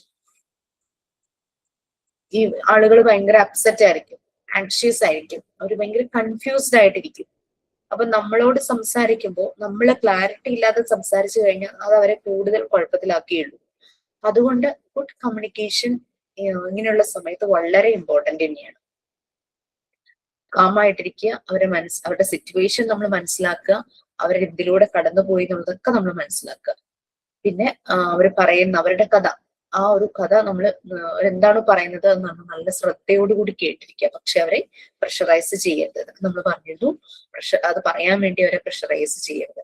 പിന്നെ നമ്മൾ അവരോട് സംസാരിക്കുമ്പോൾ വളരെ സിമ്പിൾ ആയിട്ട് സംസാരിക്കുക, സിമ്പിൾ ലാംഗ്വേജ് യൂസ് ചെയ്യുക. സാധാരണ നമ്മളിപ്പോ കാഷ്വലി സംസാരിക്കുമ്പോൾ ചിലപ്പോൾ നമ്മൾ ഇംഗ്ലീഷൊക്കെ മിക്സ് ചെയ്ത് ചിലപ്പോൾ സംസാരിക്കുകയായിരിക്കും. അങ്ങനെയല്ല, അവരോട് വളരെ സിമ്പിൾ ആയിട്ട് സംസാരിക്കുക, നല്ല വ്യക്തതയോടുകൂടി സംസാരിക്കുക. പിന്നെ നമ്മുടെ ബോഡി ലാംഗ്വേജ് അത് വളരെ അപ്രോപ്രിയേറ്റ് ആയിരിക്കണം അവരുടെ. കാരണം വെച്ചാൽ അപ്പൊ നമ്മുടെ മുന്നിലിരിക്കുന്ന വ്യക്തിയുടെ ഒരു കൾച്ചർ, അവരുടെ ഏജ്, ജെൻഡർ, സ്ത്രീയോ പുരുഷനോ ഓർ ഏതെങ്കിലും ജെൻഡർ ആണെങ്കിൽ പോലും, പിന്നെ അവരുടെ റിലീജിയൻ, അവരുടെ കസ്റ്റം എല്ലാം വെച്ചിട്ട് വളരെ അപ്രോപ്രിയേറ്റ് ആയിരിക്കണം. ഞാൻ എൻ്റെ ഒരു ഫ്രണ്ട്, എനിക്കറിയാവുന്ന ഒരു സൈക്കോളജിസ്റ്റ് സാർ ഉണ്ടായിരുന്നു. അപ്പൊ എനിക്ക് ഭയങ്കര ഞാൻ റെസ്പെക്ട് ചെയ്യുന്ന ഒരു സാറാണ്. അപ്പൊ ഞാൻ എൻ്റെ ഒരു ഫ്രണ്ടിനെ ഇങ്ങനെ സാറിന്റെ വീടിനെടുത്തു. അപ്പൊ ഞാൻ ഇങ്ങനെ ഒരു പ്രശ്നം വന്നപ്പോഴേക്കും ഞാൻ ആളെ സാറിന്റെ അടുത്തേക്ക് പറഞ്ഞു. സാർ ഒരു ക്രിസ്ത്യൻ ആണ്, ഈ ഫ്രണ്ട് ഹിന്ദു ആണ് കേട്ടോ. അപ്പൊ സാറിന്റെ അടുത്തേക്ക് പറഞ്ഞു വിട്ടപ്പോഴേക്കും സാറ് നല്ലതായിട്ട് കേൾക്കും. ഹൃദയം കൊണ്ട് കേൾക്കുക എന്നൊക്കെ പറഞ്ഞു കഴിഞ്ഞാൽ സാറേ ഉള്ളൂ അതിനെന്ന് എനിക്ക് തോന്നിയിട്ടുണ്ട്. നല്ല പോലെ കേൾക്കും, ഭയങ്കര ഒബ്സർവേഷൻ ആണ്. അങ്ങനെയൊക്കെ സാറ് കൂടുതലും കാര്യങ്ങൾ ഇങ്ങോട്ടൊന്നും പറയില്ല. പക്ഷെ സാറിന് അത്രയും നേരം 1 hour ഫ്രണ്ട് സംസാരിച്ച് ഫ്രണ്ട് വളരെ സാറ്റിസ്ഫൈഡ് ആയിരുന്നു. പക്ഷെ ലാസ്റ്റ് ആയപ്പോഴേക്കും എല്ലാം പോകുന്ന പോലെ സാറിന്റെ ഭാഗത്തുനിന്ന് ഒരു കമന്റ് വന്നു. സാർ പറഞ്ഞത് വേറെ ഒന്നുമല്ല, നമ്മുടെ ഈ ചേർത്തലൊക്കെ കഴിയുമ്പോഴേക്കും കൃപാസനം എന്ന് പറഞ്ഞിട്ടുണ്ട്. നിങ്ങൾ കേട്ടിട്ടുണ്ടോ എന്ന് എനിക്കറിയില്ല. ഈ കുട്ടിയോട് പറഞ്ഞു കൃപാസനത്തിൽ ഒന്ന് പോകും, ആശ്വാസം കിട്ടുക. അതോടുകൂടി നമ്മുടെ ഈ സുഹൃത്തിന് അതുവരെയും സാറിനെ ഭയങ്കര കാര്യമായി ഭയങ്കര ആശ്വാസം ഫീൽ ചെയ്ത് ഇത് പറഞ്ഞതോടുകൂടി ആള് ഭയങ്കര കൺഫ്യൂസ്ഡ് ആയിപ്പോയി. അതാണ്. അപ്പൊ നമുക്ക് നമ്മുടെ മുന്നിലിരിക്കുന്ന ആളുടെ age, gender, religion, same religion എന്തും തന്നെ ആയിക്കോട്ടെ, but what ever it be, നമ്മൾ സംസാരിക്കുമ്പോൾ നമ്മൾ ഒരിക്കലും ബയസ്ഡും ആകരുത്, പാർഷ്യലും ആകരുത്. നമുക്ക് ചിലപ്പോൾ നമ്മൾ ഫോളോ ചെയ്യുന്ന നമ്മളുടെ കുറച്ച് ബിലീഫ് ഉണ്ടാകും, നമ്മളുടെ ചില വിശ്വാസങ്ങൾ ഉണ്ടാകും, ചിലത് നമ്മൾ വിശ്വസിക്കാത്തത് ഉണ്ടാകും എന്ന് കരുതി അതൊന്നും നമ്മളുടെ മുന്നിൽ വരുന്നതിലേക്ക് നമ്മൾ ഒരിക്കലും അടിച്ചേൽപ്പിക്കാൻ. ഞാൻ ഇതുപോലെ ഒരു സൂയിസൈഡ് പ്രിവെൻഷൻ സെന്ററിൽ ഞാൻ കുറച്ചൊരു 4-5 വർഷം വോളണ്ടിയർ ആയിട്ട് വർക്ക് ചെയ്തിരുന്നു കേട്ടോ. എന്നോട് പറഞ്ഞിട്ടുണ്ടോന്ന് എനിക്കറിയില്ല. അപ്പൊ ഞങ്ങൾ അറ്റ് എ ടൈം 4 hours ആണ് അവിടെ ഇരിക്കുക. ഒരു ദിവസം 10 to 2 ഒരു 2 പേര്, 2 to 6 അടുത്ത 2 പേര്. അപ്പൊ ഒരു മോർണിംഗ് ടൈമിലായിരുന്നു ഞാൻ അന്ന് ഷിഫ്റ്റ്. വോളണ്ടിയർ ആണ്, സർവീസ് ആണ്. ഒരു 10 to 4 ആ ടൈം ആയിരുന്നു എന്റെ കൂടെ ഒരു റിട്ടയർഡ് ഒരു ടീച്ചർ ആയിരുന്നു കേട്ടോ. ടീച്ചറുടെ ഒരു ബിലീഫ് അനുസരിച്ച് ടീച്ചർ പൊട്ട് വെക്കില്ല. ഞാൻ എല്ലായ്പ്പോഴും വയ്ക്കുന്ന പോലെ എനിക്ക് പൊട്ടുണ്ടായിരുന്നു, പക്ഷെ ഞാൻ ഈ കുറി ഇട്ടില്ല. കാരണം വേറെ ഒന്നുമല്ല, നമുക്ക് അവിടെ അത് യൂസ് ചെയ്യരുതെന്നുണ്ട്. നമ്മളുടെ ഐഡന്റിറ്റി അവർ മനസ്സിലാക്കരുത്, മീൻസ് നമ്മൾ ഏത് റിലീജിയനിലുള്ളതാണെന്ന് മനസ്സിലാക്കരുത് വരുന്ന കോളർ എന്നുള്ള രീതിയിലാണ് അത് അങ്ങനെ പറഞ്ഞത്. പക്ഷെ ഞാൻ പൊട്ട് വെച്ചിട്ട് പോവായിരുന്നു. പൊട്ടിപ്പോ ചിലരൊക്കെ വയ്ക്കുമല്ലോ. ഓക്കെ, അപ്പൊ അങ്ങനെ ഞങ്ങൾ ഇരുന്നപ്പോഴേക്കും അവിടെ ഫോണും ഉണ്ട്. കോള് വന്നപ്പോ ടീച്ചറാണ് കോൾ അറ്റൻഡ് ചെയ്തത്. അപ്പൊ ടീച്ചർ എന്നോട് പറഞ്ഞു, ജിഷ ഇപ്പൊ ഒരു ഹസ്ബൻഡ് ആൻഡ് വൈഫ് വരും, അപ്പൊ അയാൾ എന്തോ ജസ്റ്റ് ബ്രീഫ് ചെയ്തിട്ടുണ്ട്, എന്താ സംഭവം എന്നുള്ളത് ടീച്ചറോട് ബ്രീഫ് ചെയ്തിട്ടുണ്ട്. അപ്പൊ അയാളെയും കൊണ്ട് ഞാൻ വന്ന് കയറുമ്പോ തന്നെ ഒരു റൂമാണ്, അകത്ത് നമുക്ക് വേറെ സെപ്പറേറ്റ് റൂം ഉണ്ട്, ഒരു ക്യാബിൻ പോലത്തെ റൂംസ്. അപ്പൊ ഞാൻ അയാളുമായിട്ട് സംസാരിക്കാം, ജിഷ ആ പെൺകുട്ടിയെ കൊണ്ട് അകത്തേക്ക് പോകണോട്ടോ എന്ന് എന്നോട് പറഞ്ഞു, അതിനോട് സംസാരിക്കണോട്ടോ. അങ്ങനെ ഹസ്ബൻഡ് ആൻഡ് വൈഫ് വന്നു. അധികം പ്രായമുള്ളവരൊന്നുമല്ല. വന്ന് ഇപ്പൊ തന്നെ ടീച്ചർ എന്നോട് ഇങ്ങനെ അതിനെ കൊണ്ട് ആ റൂമിലേക്ക് പൊക്കോളൂ എന്നിട്ട് ഞാൻ ഈ കുട്ടിയെ വിളിച്ചിട്ട് ഞാൻ അകത്തെ റൂമിലിരുന്നു. ഞാൻ എന്നോട് ചോദിച്ചു ഡോർ ക്ലോസ് ചെയ്യണോന്ന് ചോദിച്ചു. അപ്പൊ അത് പറഞ്ഞു ക്ലോസ് ചെയ്തേക്കുന്നു. അപ്പോ നമ്മൾ ഇരിക്കുമ്പോ ഞങ്ങളുടെ ഒരു രീതി എന്ന് പറഞ്ഞു കഴിഞ്ഞാൽ 4 o'clock ആ ഒരു രീതിയിലിരിക്കുക. നമ്മുടെ 4 മണിയിലെ സൂചികളില്ലേ, അറിയാലോ, അങ്ങനെ 12 മണിയുടെ അവിടെ നിന്ന് ഇങ്ങനെയാണല്ലോ. അതായത് നമ്മളിങ്ങനെ സ്ട്രെയിറ്റ് ഇരിക്കരുത്, മുഖത്തോട് മുഖം ഇരിക്കരുത്, നമ്മളൊന്ന് ചരിഞ്ഞിരിക്കണം. പിന്നെ നമ്മുടെ ഒരു രീതി എന്ന് പറഞ്ഞു കഴിഞ്ഞാൽ ഡോറിന്റെ സൈഡിലായിട്ട് നമ്മൾ ഇരിക്കണം. അപ്പൊ ശരിക്കും ഞങ്ങൾക്ക് എങ്ങനെയാന്ന് വെച്ചാൽ ഒരു ടീപ്പോയ് ഉണ്ടാവും നടുക്ക്, അപ്പുറത്തും ഇപ്പുറത്തും ചെയർ, നമ്മുടെ ഓപ്പോസിറ്റ് ആയിട്ട് ഒരു 4 o'clock എന്നുള്ള ആ ഒരു രീതിയിൽ ടിൽറ്റ് ചെയ്തിട്ടായിരിക്കും ഇരിക്കും. ഡോറിന്റെ ഭാഗത്ത് നമ്മൾ ഇരിക്കും. കാരണം മുന്നിലിരിക്കുന്ന ആൾ എപ്പോഴെങ്കിലും വയലന്റ് ആയി കഴിഞ്ഞാൽ നമുക്ക് രക്ഷപ്പെടണമല്ലോ. നമ്മൾ നമ്മുടെ സേഫ്റ്റി നോക്കണം. വട്ടെവർ ഇറ്റ് ബി, സർവീസ് ആണ്, സ്നേഹമാണ്, സപ്പോർട്ട് ആണെങ്കിലും നമ്മൾ എപ്പോഴും നമ്മുടെ സേഫ്റ്റിയും കൂടെ നോക്കിയിട്ട് ഇരിക്കാൻ പാടുള്ളൂ. കാരണം ഇവര് പെട്ടെന്ന് ബേസ്റ്റ് ഔട്ട് ആകും, ചിലപ്പോ വയലന്റ് ആകാം, ഉപദ്രവിക്കാം, അങ്ങനെയൊക്കെ ചെയ്യാലോ. അതുകൊണ്ട് നമ്മളുടെ സേഫ്റ്റി എന്ന് പറയുമ്പോൾ നമ്മൾക്ക് വേഗം ഡോറ് തുറന്ന് പുറത്തിറങ്ങി പുറത്ത് പോയി ഹെൽപ്പ് ചോദിക്കണം. ആ രീതിയിൽ നമ്മൾ ഇരിക്കുക. നമ്മൾ അപ്പുറത്തെ സൈഡിൽ ഇരിക്കണമെങ്കിൽ ഇവര് നമ്മളെ ലോക്ക് ചെയ്യുള്ളൂ, ഡോറ് ലോക്ക് ചെയ്യാൻ ഇവർക്ക് പറ്റും. അതുകൊണ്ട് അങ്ങനെയാണ് ഇരിക്കുന്നത്. അപ്പൊ ഇങ്ങനെ കുട്ടി ഇങ്ങനെ അതിങ്ങനെ ആദ്യം ഇച്ചിരി ഇൻഡിഫറന്റ് ആയി, ടോണൊക്കെ ഇച്ചിരി പ്രശ്നമായിരുന്നു. പക്ഷെ കുറെ കഴിയുമ്പോൾ ഭയങ്കര ഓപ്പൺ ആയിട്ട് ഇങ്ങനെ സംസാരിക്കുക. 2 മണിക്കൂർ സംസാരിച്ചു. ശരിക്കും 45 minutesന്റെ കാര്യമുള്ളൂ. പക്ഷെ ഇത് അതിന്റെ അതിന് ഓർമ്മ വെച്ച കാലം തുടങ്ങി അന്നത്തെ ദിവസം വരെയുള്ള കാര്യങ്ങൾ ഈ കുട്ടി എന്നോട് സംസാരിച്ചു. എല്ലാം കഴിഞ്ഞപ്പോഴേക്കും ഇത് എന്നോടൊരു കാര്യം പറഞ്ഞു, മാം ഞാൻ കയറി വന്നപ്പോ മറ്റേ മേഡത്തിന്റെ അടുത്ത് സംസാരിക്കാനായിരുന്നു എനിക്ക് താല്പര്യം. മാമിനെ പൊട്ട് വെച്ച് കണ്ടതോടുകൂടി എനിക്ക് മാഡത്തിനോട് സംസാരിക്കാൻ തോന്നിയില്ല. നമുക്ക് പെട്ടെന്ന് കേൾക്കുമ്പോൾ നമ്മളത് ഇതിങ്ങനെ ആകും. പക്ഷെ എന്നാലും നമുക്ക് അവരെ ആക്സെപ്റ്റ് ചെയ്യാനായിട്ട് പറ്റണം.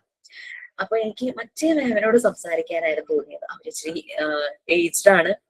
പിന്നെ ആള് നോക്കിയപ്പോ ആളുടെ ഒരു റിലീജിയൻ ആണോ എന്നൊരു സംശയമൊക്കെ തോന്നുന്നു എന്നിങ്ങനെ പറഞ്ഞു. ഞാനിങ്ങനെ വളരെ സോഫ്റ്റ് ആയിട്ടൊന്ന് ചിരിച്ചു. പെട്ടെന്ന് കേട്ടപ്പോ ഒരു ഇത് തോന്നി, നമ്മളെയൊക്കെ ഇഷ്ടപ്പെട്ടില്ല എന്ന് പറയുമ്പോ നമുക്കൊരു ഇതാണല്ലോ. അപ്പൊ ഇപ്പൊ എനിക്ക് ഭയങ്കര സമാധാനമുണ്ട്. എനിക്ക് മാഡത്തെ ഭയങ്കര ഇഷ്ടമായി കേട്ടോ. ഞാനൊന്നും സംസാരിച്ചിട്ടില്ല, ഞാൻ അവര് പറഞ്ഞത് കേട്ടത് മാത്രമേ ഉള്ളൂ, വേറെ ഒന്നും ഞാൻ സംസാരിച്ചില്ല. എന്തൊക്കെ അത് ശരിയാണോ എന്ന് അവർ ഇങ്ങോട്ട് ചോദിക്കുമ്പോ ഞാൻ അവരോട് അങ്ങോട്ട് ചോദിക്കും, ഒന്ന് ആലോചിച്ച് നോക്കൂ അത് ശരിയാണോ. അപ്പൊ അവര് തന്നെ അതിന്റെ ആൻസർ പറയും. നമ്മൾ അങ്ങനെയുള്ള ക്വസ്റ്റ്യൻ ആണ് നമ്മൾ ഇട്ട് കൊടുക്കുന്നത്. ഭയങ്കര ഹാപ്പി ആയിട്ട് ഇറങ്ങി. ഞാൻ ഇനി എന്റെ ഫാമിലിയെ നല്ലതുപോലെ നോക്കും, എന്റെ മക്കളുടെ കാര്യങ്ങളെല്ലാം നോക്കും, എന്റെ ഹസ്ബൻഡിനെ ഞാൻ കൂടുതൽ സ്നേഹിക്കുന്നൊക്കെ പറഞ്ഞ് ഭയങ്കര ഹാപ്പി ആയിട്ട് ഇറങ്ങുമായിരുന്നു. അപ്പോഴേക്കും അത് കുളമായി എന്നുള്ളത് പറയാം. ഇറങ്ങി ആ ഡോറ് തുറഞ്ഞ ആള് വളരെ പ്ലസന്റ് ആയിട്ട്, എനിക്ക് തോന്നുന്നു അപ്പൊ ഓടിപ്പോയി ഹസ്ബൻഡിനെ കെട്ടിപ്പിടിച്ച് ഉമ്മ വയ്ക്കുന്ന എനിക്ക് തോന്നുന്നു. അതുപോലെ ഹാപ്പി ആയിട്ട് ഇറങ്ങുക. അപ്പൊ ഇറങ്ങി മറ്റേ ടീച്ചറിന്റെ അടുത്ത് ഹസ്ബൻഡ് എന്താ സംസാരിച്ചതെന്നൊന്നും എനിക്കറിയില്ലല്ലോ. ഇറങ്ങി വന്നപ്പോഴേക്കും ഇതിന് ഇടയ്ക്കൊരു സംഭവം ഉണ്ടായെന്ന് വെച്ച് കഴിഞ്ഞാൽ, ഞാൻ ഈ കുട്ടിയോട് ഇങ്ങനെ സംസാരിക്കണേ ഞാൻ ഇങ്ങനെ കേട്ടോണ്ടിരിക്കും. അപ്പൊ ടീച്ചർ ഇടയ്ക്ക് വന്നിട്ട് ഡോറിൽ തട്ടി. ഞാൻ ടീച്ചർ എന്ത് പണിയായി കാണിക്കണെന്ന് ചോദിച്ചത്. നമ്മളങ്ങനെ ഇന്റർവെൻ ചെയ്യാൻ പാടില്ല. ഞാൻ എന്താ ടീച്ചറെന്ന് ചോദിച്ചത്, എന്നെ പുറത്തേക്ക് ഇറക്കിയിട്ട് അവര് പറയുന്നത് മുഴുവൻ വിശ്വസിക്കരുത് കേട്ടോ എന്നിങ്ങനെ പറഞ്ഞു. ഞാൻ ഓക്കെ, നമ്മൾ പക്ഷെ ഇരിക്കുന്നത് I trust you, I believe you, ഞാൻ നിങ്ങളെ റെസ്പെക്ട് ചെയ്യുന്നു എന്നുള്ള രീതിയിലാണ് നമ്മൾ ഒരു ബോഡി ലാംഗ്വേജിലാണ് ഇരിക്കുന്നത്. അപ്പൊ ഞാൻ ഓക്കെ എന്ന് പറഞ്ഞു. പക്ഷെ ഇവരിങ്ങനെ ഭയങ്കര ഓപ്പൺ അപ്പ് ആവുക. അവര് പറഞ്ഞത് മുഴുവനും അവരുടെ പ്രശ്നം, അവരൊരിക്കലും അവരുടെ ഹസ്ബൻഡിനെ കുറ്റം പറഞ്ഞില്ല. അപ്പൊ എനിക്ക് മനസ്സിലായത് അത്രയും ഹൃദയത്തിൽ തട്ടി സംസാരിക്കുകയാണ്. എന്റെ പ്രശ്നങ്ങളാണ്, ഞാനാണ് ഇങ്ങനെയൊക്കെ ചെയ്തത്, ഞാനത് ചെയ്യാൻ പാടില്ലായിരുന്നു. എത്ര പ്രാവശ്യം എനിക്ക് എന്റെ ഹസ്ബൻഡ് എന്നെ ക്ഷമിച്ചു, ഇപ്പോഴും ആ മനുഷ്യൻ എന്നോട് ക്ഷമിച്ചുകൊണ്ടിരിക്കുക, എനിക്ക് വേണ്ടുന്നതെല്ലാം പ്രൊവൈഡ് ചെയ്യും. അങ്ങനെ എനിക്ക് അയാൾ ഒരു ഹസ്ബൻഡിനെ പൂഴ്ത്തിക്കൊണ്ടേയിരിക്കുക, സ്വയം കുറ്റപ്പെടുത്തുക, അതാണ് ചെയ്തുകൊണ്ടിരുന്നത്. ഞാൻ അതൊക്കെ ഓക്കെ ആക്കി സോർട്ട് ഔട്ട് ചെയ്ത് ഇങ്ങനെ വിട്ട് കഴിഞ്ഞപ്പോഴേക്കും അവിടെ ചെന്ന് കഴിഞ്ഞപ്പോഴേക്കും ഈ ടീച്ചർ പറഞ്ഞു, നമ്മള് ഒരു ഭാര്യയാണ്, ടീച്ചർ ക്ലാസ് എടുക്കുവാണേ. അപ്പൊ നമ്മൾ എന്താ ചെയ്യേണ്ടത്, നമ്മള് ഹസ്ബൻഡിനെയും കുട്ടികളെയും ഹസ്ബൻഡിന്റെ പാരന്റ്സിനെയും നോക്കി നമ്മൾ വീട്ടിലിരിക്കണം. അതോടുകൂടി കംപ്ലീറ്റ് തീർന്നു. കൊച്ചിന് ദേഷ്യം വന്നിട്ട് അതിന്റെ മുഖം കാണണ്ടായിരുന്നു. അതുവരെയും ഉണ്ടായതിന്റെ റിസൾട്ട് പിന്നെ എന്തായത് എനിക്കറിയില്ല. എന്തായാലും അവര് പോയി, പിന്നെ ഞാൻ അവരെ കണ്ടിട്ടില്ല. അങ്ങനെ സംഭവിച്ചു. അങ്ങനെ അതൊരു ടീച്ചർമാരുടെ സ്റ്റൈലാ, ഒരു അഡ്വൈസ്. നമുക്ക് ബാക്കിയുള്ളതൊന്നും നമ്മൾ ചിന്തിക്കരുത്. നമ്മുടെ ലോകം എന്ന് പറയുന്നത് അതാണ്. അവരുടെ കാര്യങ്ങൾ നോക്കി നമ്മൾ വീട്ടിലിരുന്നാ പോരെ. അതോടുകൂടിയിട്ട് പിന്നെ എന്തായെന്ന് എനിക്കറിയില്ല. എന്തായാലും അവർക്ക് ഹസ്ബൻഡിനെ വളരെ ഇഷ്ടമാണ്, അതുകൊണ്ട് വലിയ കുഴപ്പങ്ങളൊന്നും ഉണ്ടാവില്ല. ഹസ്ബൻഡ് ഒരു അണ്ടർസ്റ്റാൻഡിങ് ആയിട്ടുള്ള മനുഷ്യനാണെന്നാണ് ഇവര് പറഞ്ഞത് കേട്ടിട്ട് എനിക്ക് മനസ്സിലായത്. പിന്നെ എന്തായാലും ഞാൻ അവരെ കണ്ടിട്ടില്ല. അപ്പൊ നമ്മുടെ കമ്മ്യൂണിക്കേഷൻ, നമ്മുടെ ബോഡി ലാംഗ്വേജ് എല്ലാം വളരെ ഇമ്പോർട്ടന്റ് തന്നെയാണ്. ലാംഗ്വേജ് എപ്പോഴും സിമ്പിൾ ആയിരിക്കണം. നമ്മൾക്ക് വലിയ ലാംഗ്വേജ് ഉണ്ട്, ഇംഗ്ലീഷ് അറിയാമെന്ന് വിചാരിച്ച് ഒരിക്കലും നമ്മൾ പറയരുത്. അപ്പൊ മുന്നിൽ വരുന്ന ആൾ ഇംഗ്ലീഷിലാണ് സംസാരിക്കുന്നെങ്കിൽ നമുക്ക് അതിനനുസരിച്ച് നമുക്ക് സംസാരിക്കാം. പിന്നെ അവരെ കൺസിഡർ ചെയ്യണം, അവരെ റെസ്പെക്ട് ചെയ്യണം. പലപ്പോഴും പല പ്രശ്നങ്ങളിൽ നിന്നും സർവൈവ് ചെയ്ത് വന്നിട്ടുള്ള ആൾക്കാരായിരിക്കണം. നമ്മൾ ചെയ്യേണ്ടതും ചെയ്യാൻ പാടില്ലാത്ത കാര്യങ്ങളുണ്ട്, എത്തിക്കൽ ആയിട്ടുള്ളത്, ഡൂസ് ആൻഡ് ഡോൺസ്. നെക്സ്റ്റ് അതാണ്. ആർക്കെങ്കിലും ക്ലാസ് ലീഡ് ചെയ്യണം തോന്നുന്നുണ്ട്? ഡൂസ് ആൻഡ് ഡോൺസ് നിങ്ങൾക്ക് പറഞ്ഞ് നിങ്ങൾക്ക് റിലേറ്റ് ചെയ്യാൻ എന്തെങ്കിലും ഉണ്ട്, നിങ്ങൾക്ക് എന്തെങ്കിലും എക്സ്പീരിയൻസ് ഷെയർ ചെയ്യണമെങ്കിൽ യു ക്യാൻ ഡു. ഐശ്വര്യക്ക് പറ്റുമായിരിക്കും മിസ്സേ. ഐശ്വര്യ രാഹുൽ. ഞാൻ കൗൺസിലറായിട്ട് വർക്ക് ചെയ്തിട്ടുണ്ട്. കൗൺസിലറായിട്ട് ഫാമിലി ആൻഡ് ചൈൽഡ് കൗൺസിലറായിട്ട് വർക്ക് ചെയ്തിട്ടുണ്ട്. അപ്പൊ എനിക്ക് ഇതുപോലെ എക്സ്പീരിയൻസസ് ഇപ്പൊ മിസ് പറഞ്ഞ പോലെ കുറച്ചൊക്കെ ഉണ്ടായിട്ടുണ്ട്. ഞാനിങ്ങനെ മനസ്സിൽ ആലോചിക്കുമായിരുന്നു ഇതുപോലെ ഭാര്യയും ഭർത്താവും വന്ന ഓരോ കാര്യമൊക്കെ. പിന്നെ അതുപോലെ കുറച്ച് പ്രോബ്ലംസ് ആയിട്ട് വന്നവരുണ്ട് മിസ്. എന്താന്ന് വെച്ച് കഴിഞ്ഞാൽ കുട്ടികളെ കൊണ്ട് അവരെ ഫിസിക്കലി യൂസ് ചെയ്തിട്ടുള്ള കുട്ടികളായിട്ട് വന്നവരുണ്ട്. പിന്നെ അഡിക്റ്റഡ് ആയിട്ടുള്ളവര്, അങ്ങനെയുള്ളതൊക്കെ കുറെ ഇങ്ങനെ ഞാൻ അധികം ഇല്ലെങ്കിലും കുറച്ചൊക്കെ അറ്റൻഡ് ചെയ്തിട്ടുണ്ട്. അപ്പൊ അതൊക്കെ ഇങ്ങനെ ഓർമ്മ വരുവാണ്. ഇപ്പൊ പറ്റുവാണെങ്കിൽ ഞാൻ 2-3 എക്സ്പീരിയൻസ് ഷെയർ ചെയ്യാം. പക്ഷെ നമ്മൾ അങ്ങനെ ഷെയർ ചെയ്യരുതെന്നാണ് നമ്മുടെ ചേർന്നതാണ്, നമ്മൾ കോൺഫിഡൻഷ്യൽ ആയിട്ട് വെക്കണം എന്നാണ്. പക്ഷെ നമുക്ക് ചില കാര്യങ്ങള് മറ്റുള്ളവർക്ക് യൂസ്ഫുൾ ആകണമെങ്കിൽ ചില എക്സ്പീരിയൻസ് ഷെയർ ചെയ്യുമ്പോൾ അവർക്ക് സെൽഫായിട്ട് യെസ് ഞാൻ മാറേണ്ടതുണ്ട്, അവിടെ എവിടെയോ ഞാനും മാറേണ്ടതുണ്ട്. അതുകൊണ്ടാണ് നമ്മൾ പേര് വെളിപ്പെടുത്താതെ ഈ കാര്യങ്ങൾ പറയുന്നത്.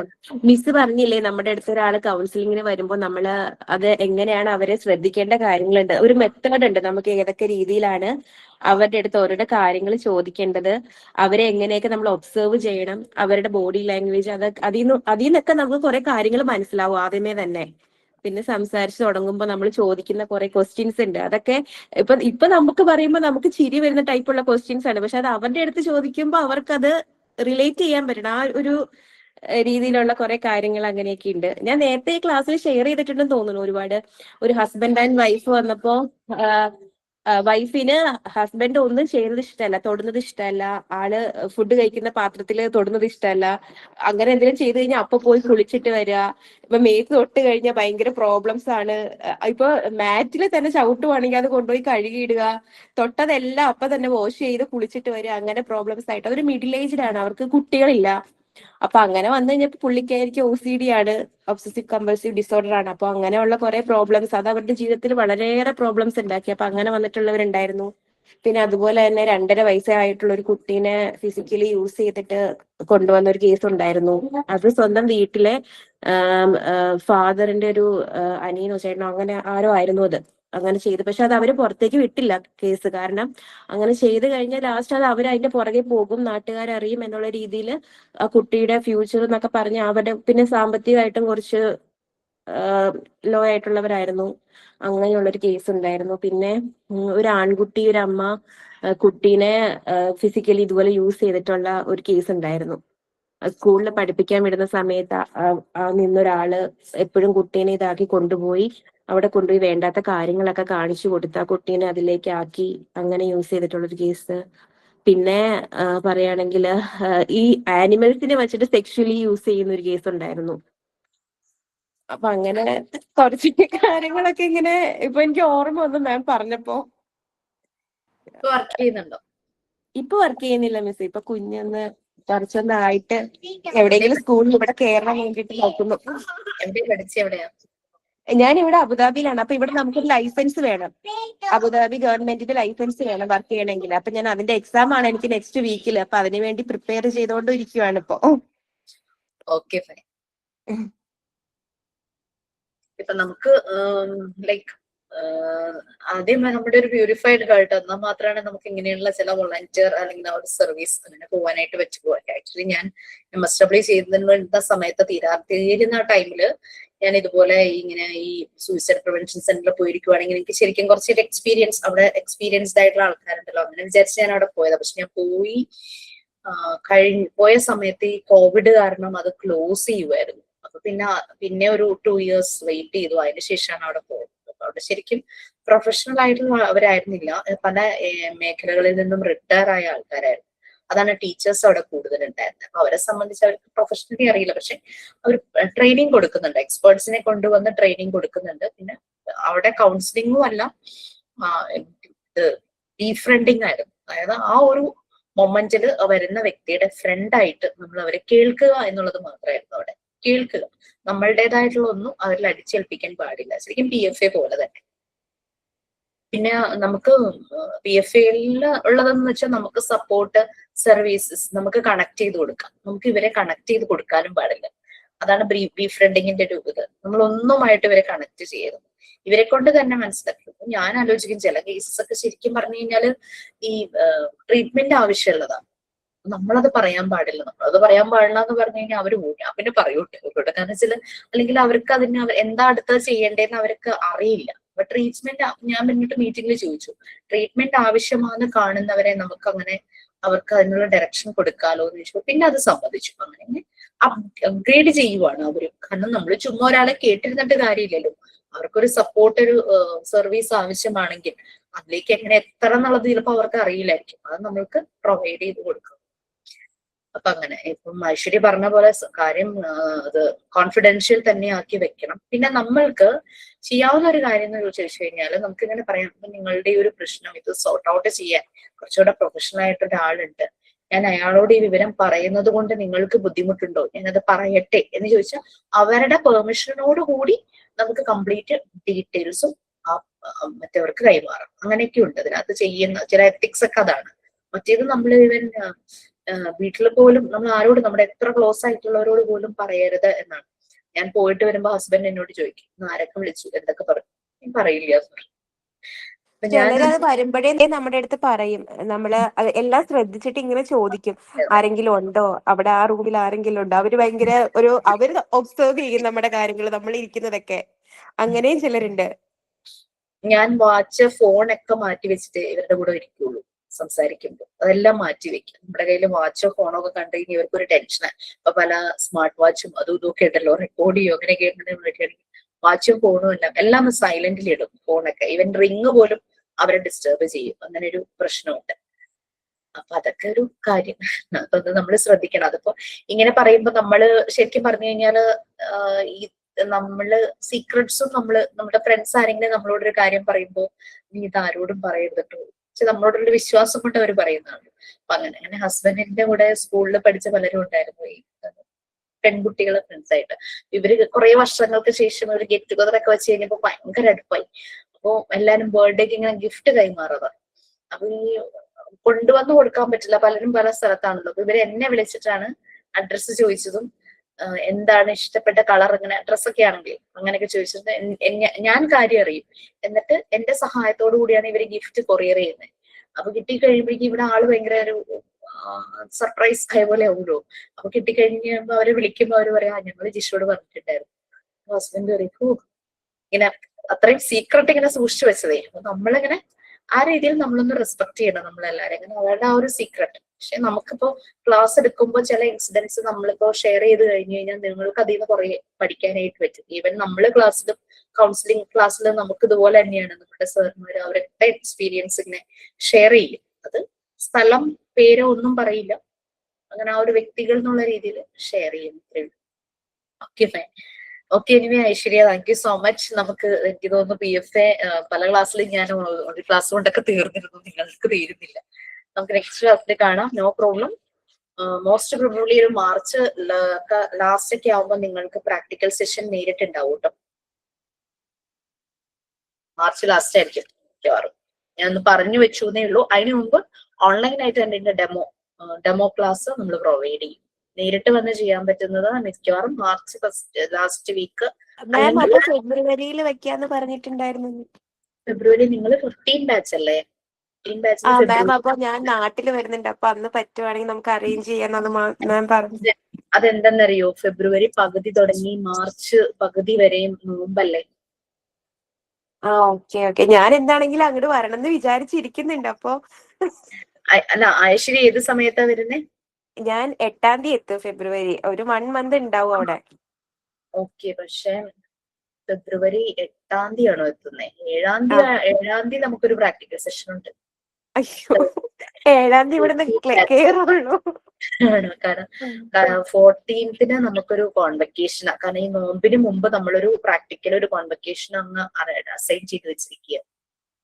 ഞങ്ങള് കുറച്ചുപേര് കാണാന്നൊക്കെ വിചാരിച്ച് പ്ലാൻ ചെയ്തിരിക്കുവായിരുന്നു. മിസ്സിനെ വിളിക്കണം, അങ്ങോട്ട് വരാൻ പറഞ്ഞെന്നൊക്കെ വിചാരിച്ചിരിക്കുവായിരുന്നു. ശരിക്കും നോമ്പിന്റെ കാര്യം നമുക്ക് നേരത്തെ അറിയില്ല. പെട്ടെന്നാണ് എനിക്കൊരു ബാച്ചിൽ ഇങ്ങനെ നോമ്പാണെന്ന് ഇങ്ങനെ പറഞ്ഞപ്പോ ഒരു 11 ബാച്ചാന്ന് തോന്നുന്നു അവരുടെ കോൺവെക്കേഷൻ. അപ്പൊ അതിനനുസരിച്ച് വെക്കാമോ എന്ന് അവരുടെ റിക്വസ്റ്റ് വന്നപ്പോഴാണ് ഞങ്ങൾ ഫുൾ ഷെഡ്യൂൾ ഒന്ന് എടുത്ത് നോക്കിയത്. അപ്പൊ ആ ഒരു 30 days അല്ലെങ്കിൽ 40 days നമുക്ക് ഒരു കാര്യം വെക്കാൻ പറ്റില്ല. അതാണ് ഒരു കാര്യം. ട്രാവൽ ചെയ്ത് വരാൻ പറ്റില്ലല്ലോ നോമ്പ് ടൈമില്. അതുകൊണ്ടാണ് നിങ്ങക്ക് എന്നിട്ട് തിരിച്ചു പോകുന്നത്. അപ്പൊ പെരുന്നാളിന്റെ ഒപ്പം കഴിയുന്നത് തിരിച്ചു പോകില്ല നിങ്ങൾക്ക് ആ സമയത്ത് അവധി?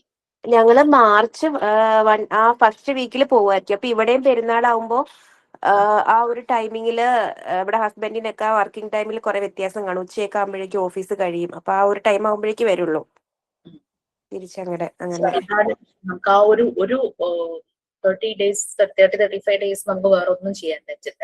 നോക്കുക വന്നാലും ഒന്നും ചെയ്യാൻ പറ്റില്ല. ഞാൻ ഓഫീസിലേക്ക് അങ്ങനെ വരണമെന്നുണ്ടോ? ഞാൻ വരണമെന്ന് വിചാരിച്ചിരിക്കുന്നു. കോൺവെക്കേഷൻ എന്തായാലും വരാൻ പറ്റുമെന്ന് തോന്നുന്നില്ല. അപ്പൊ ഇതിന് വരണമെന്ന് ഒരു ദിവസം അങ്ങനെ വരണമെന്ന് വിചാരിച്ചിരിക്കുന്നു.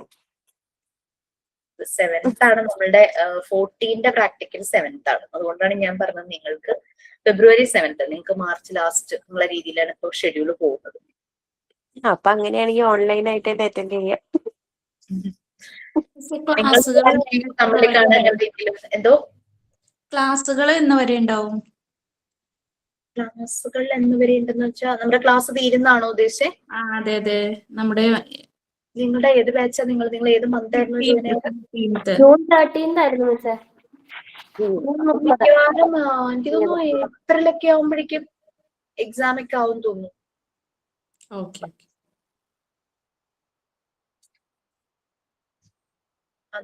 അതിനി കുറച്ചും കൂടെ ടൈം കഴിയാതെ അതിന്റെ കറക്റ്റ് ഒരു ഡേറ്റ് പറയാൻ പറ്റില്ല. ഓക്കെ അടുത്ത പോർഷൻസ് ഒക്കെ ആവാൻ ഇപ്പൊ പാർട്ട് 3 ഒക്കെ പാർട്ട് 3 എങ്ങനെ തീരുന്നു എന്നതിനനുസരിച്ചാണ്. അതാണ് ഇത്തിരി കൂടുതലുള്ള ഒരു portions. Okay,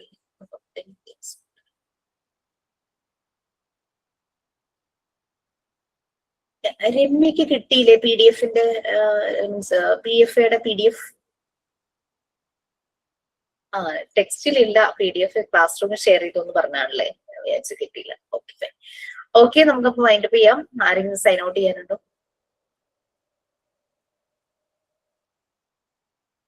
okay, no problem. Bye. Ma'am sign out ഉണ്ട്. Please.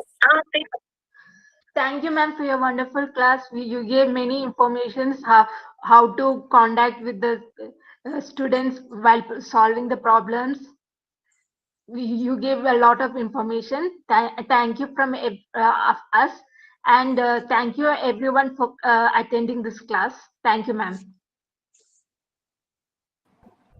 Thank you, ma'am. Thank you, ma'am. Thank you ma'am.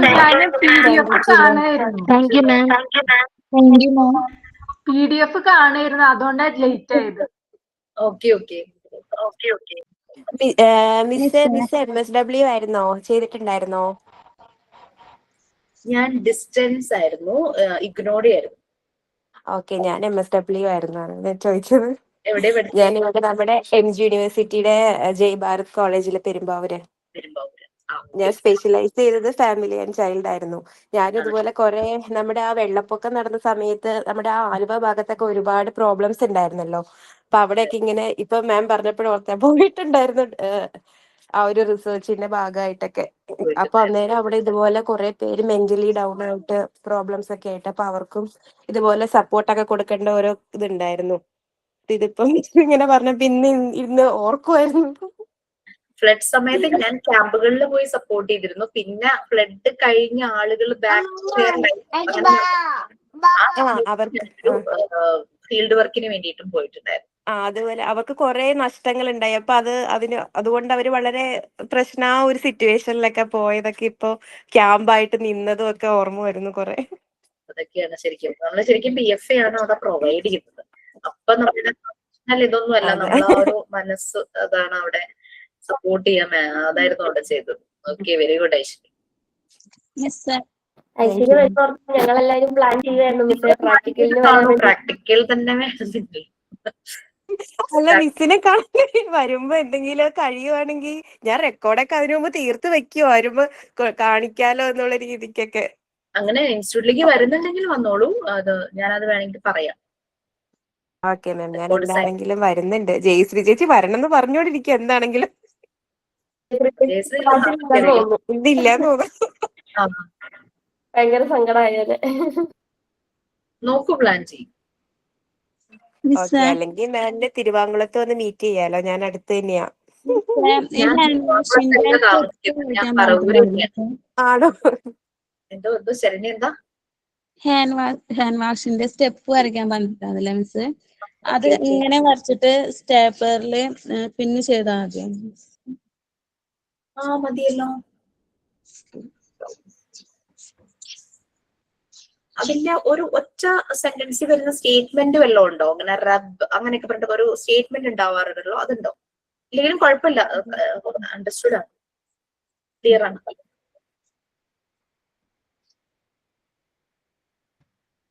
Okay Aishwarya, ഞാൻ നോർത്ത് പറവൂര് നന്ദിയാട്ടുകുന്ന് എന്നുള്ള സ്ഥലത്ത് ഞാൻ സെറ്റിൽ ചെയ്തിരിക്കുകയാണ്. ഞാനൊരു 15 years ആയി പറവൂര് വന്നിട്ട്. തിരുവാങ്കുളത്ത് എന്റെ വീടാണ്, അച്ഛനും അമ്മയും. Okay, Thank you, ma'am. Thank you, ma'am. Thank you ma'am.